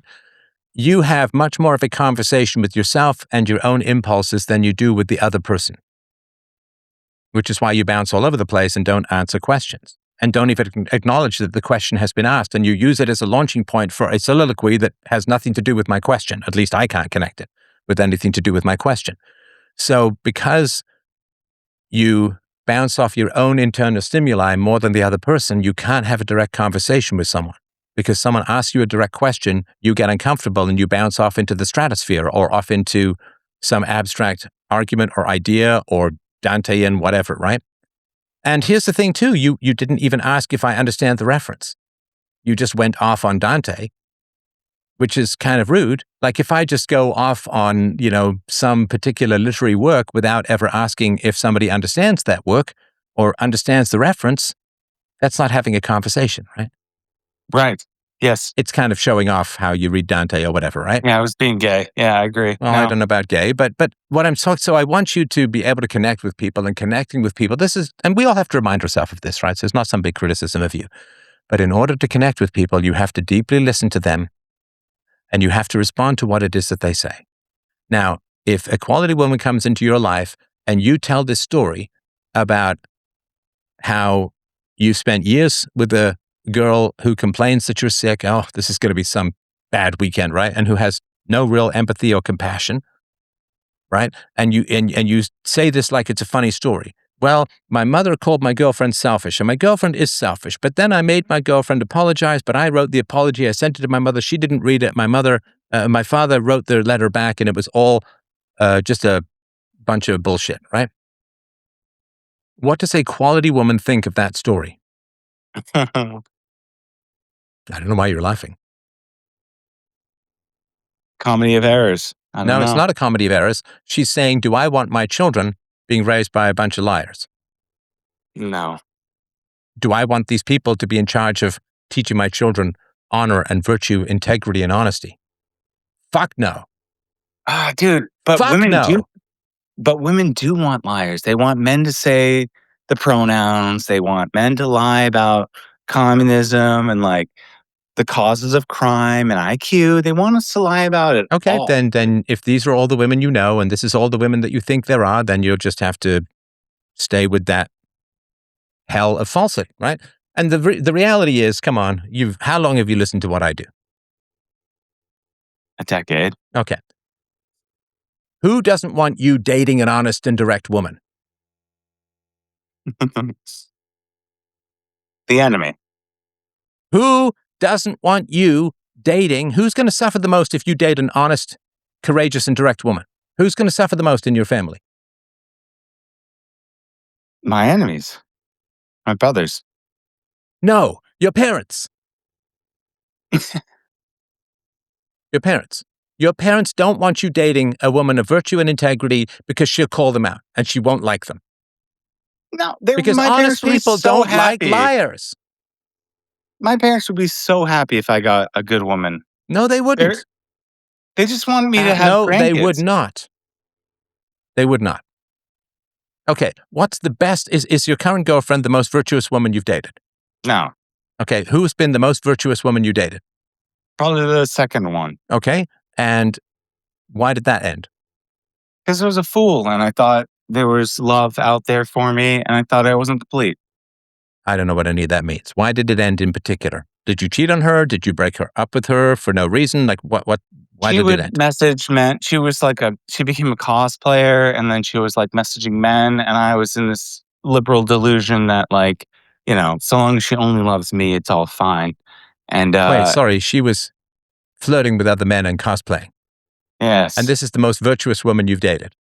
Yes. I mean, she was raised like Christian. She like didn't cheat on me. She didn't. I mean, I don't know if physically you're engage. trolling me at this point. Uh, Well, I broke up with this cosplaying woman who flirted outrageously with other men because I was a fool. I mean, her body count was 2. The other women I've dated is like 30 plus. Jesus, I hope you get yourself checked out medically, bro. Mm-hmm. I have. Okay, I'm well, fine. I'm glad that you dodged a bullet. Okay. Right. So you haven't dated any virtuous women. If that's the most virtuous woman, and that's not even close to virtuous, then you haven't dated virtuous women. Now, you cope by saying, you cope by saying, it's not that I'm choosing corrupt women or selfish women or untrustworthy women or cheating women. It's not that I'm choosing them. It's, hey man, that's female nature. You might as well ask me to date an immortal woman as date a moral woman. That's crazy. So you're coping. And this is why, because you won't express regret. So you're trapped in this fucking loop. You won't express regret and say, there are good women out there. I just don't like them. I don't choose them. I don't want them. Because a good woman is going to have standards of authenticity and integrity that you don't want to fulfill. Because that's going to put you in conflict with your family. And you don't want to bring a good woman into your social and familial orbit because a good woman will say, your family is kind of lying. Your family doesn't have integrity. Your family is not moral. And that's bad. And I don't want to raise my kids around people who lie. And I don't want to raise my kids around people who let you fuck everything that moves. I don't want to have that around. I don't like that. I don't want that. I don't respect that. And that's painful for you and it's painful for your family and it's painful for everyone, your brothers, whoever, right? You don't want to have good people in your orbit because they'll judge your family, they'll judge you, and you don't want to be judged. So you go for the low rent women, the somewhat trashy women. You go for the women who don't have integrity or honesty or honor or integrity so that they don't disturb this house of cards and bullshit that you call your relationships. And that's fine. You can do that. But let's not pretend that this is somehow because women are deficient, because you don't want quality people in your life because it's going to disturb your relationships. And the longer you have these terrible relationships in your life, the more you have to avoid quality people because the more regret you're building up. You think the real cost is not getting in a Bitcoin at 6 cents? No. The real cost is your relationships that act as a giant firewall to keep quality people away from you. Because quality people don't want, I'm sort of imagining women I know who are virtuous and good and noble and heroic and trying to date you. And it's like, ugh. And I'm not saying it's because you're innately corrupt or bad or wrong or anything like that, but I'm just saying that you have got a cope called, I don't date virtuous women because women aren't virtuous. And that's just not true. There are good, virtuous women out there, just not around you. And that's the result of prior choices that you've made. Hear you on that. Is there anything else you wanted to mention? Conversation. Thank you for the conversation, Stephen. You're very welcome. Fun. That's fine. Sorry. I gave up on that a while ago. All right. Well, thanks, man. I appreciate it. I hope you'll keep us posted about how things are going. And I'm sorry, Tyrone, but I did a 3.5 hour show this morning and I've just done 2.5 hours now. and I am going to stop. So I'll be around Friday night, of course. Lots of love from up here. Please, freedomain.com/donate to help out the show. You know that these are unique conversations of unique value in the world. And there's no other place you can get this kind of stuff. It is absolutely desperately needed in the world. I hope you will continue to support it. Shop.freedomain.com for merch. freedomain.com/books for all of the great new books. And there's great AI if you support the show at freedomain.com/donate. And I love you guys so much. Have yourselves a great day. freedomain.com/call if you want to do a call-in show. We'll talk soon.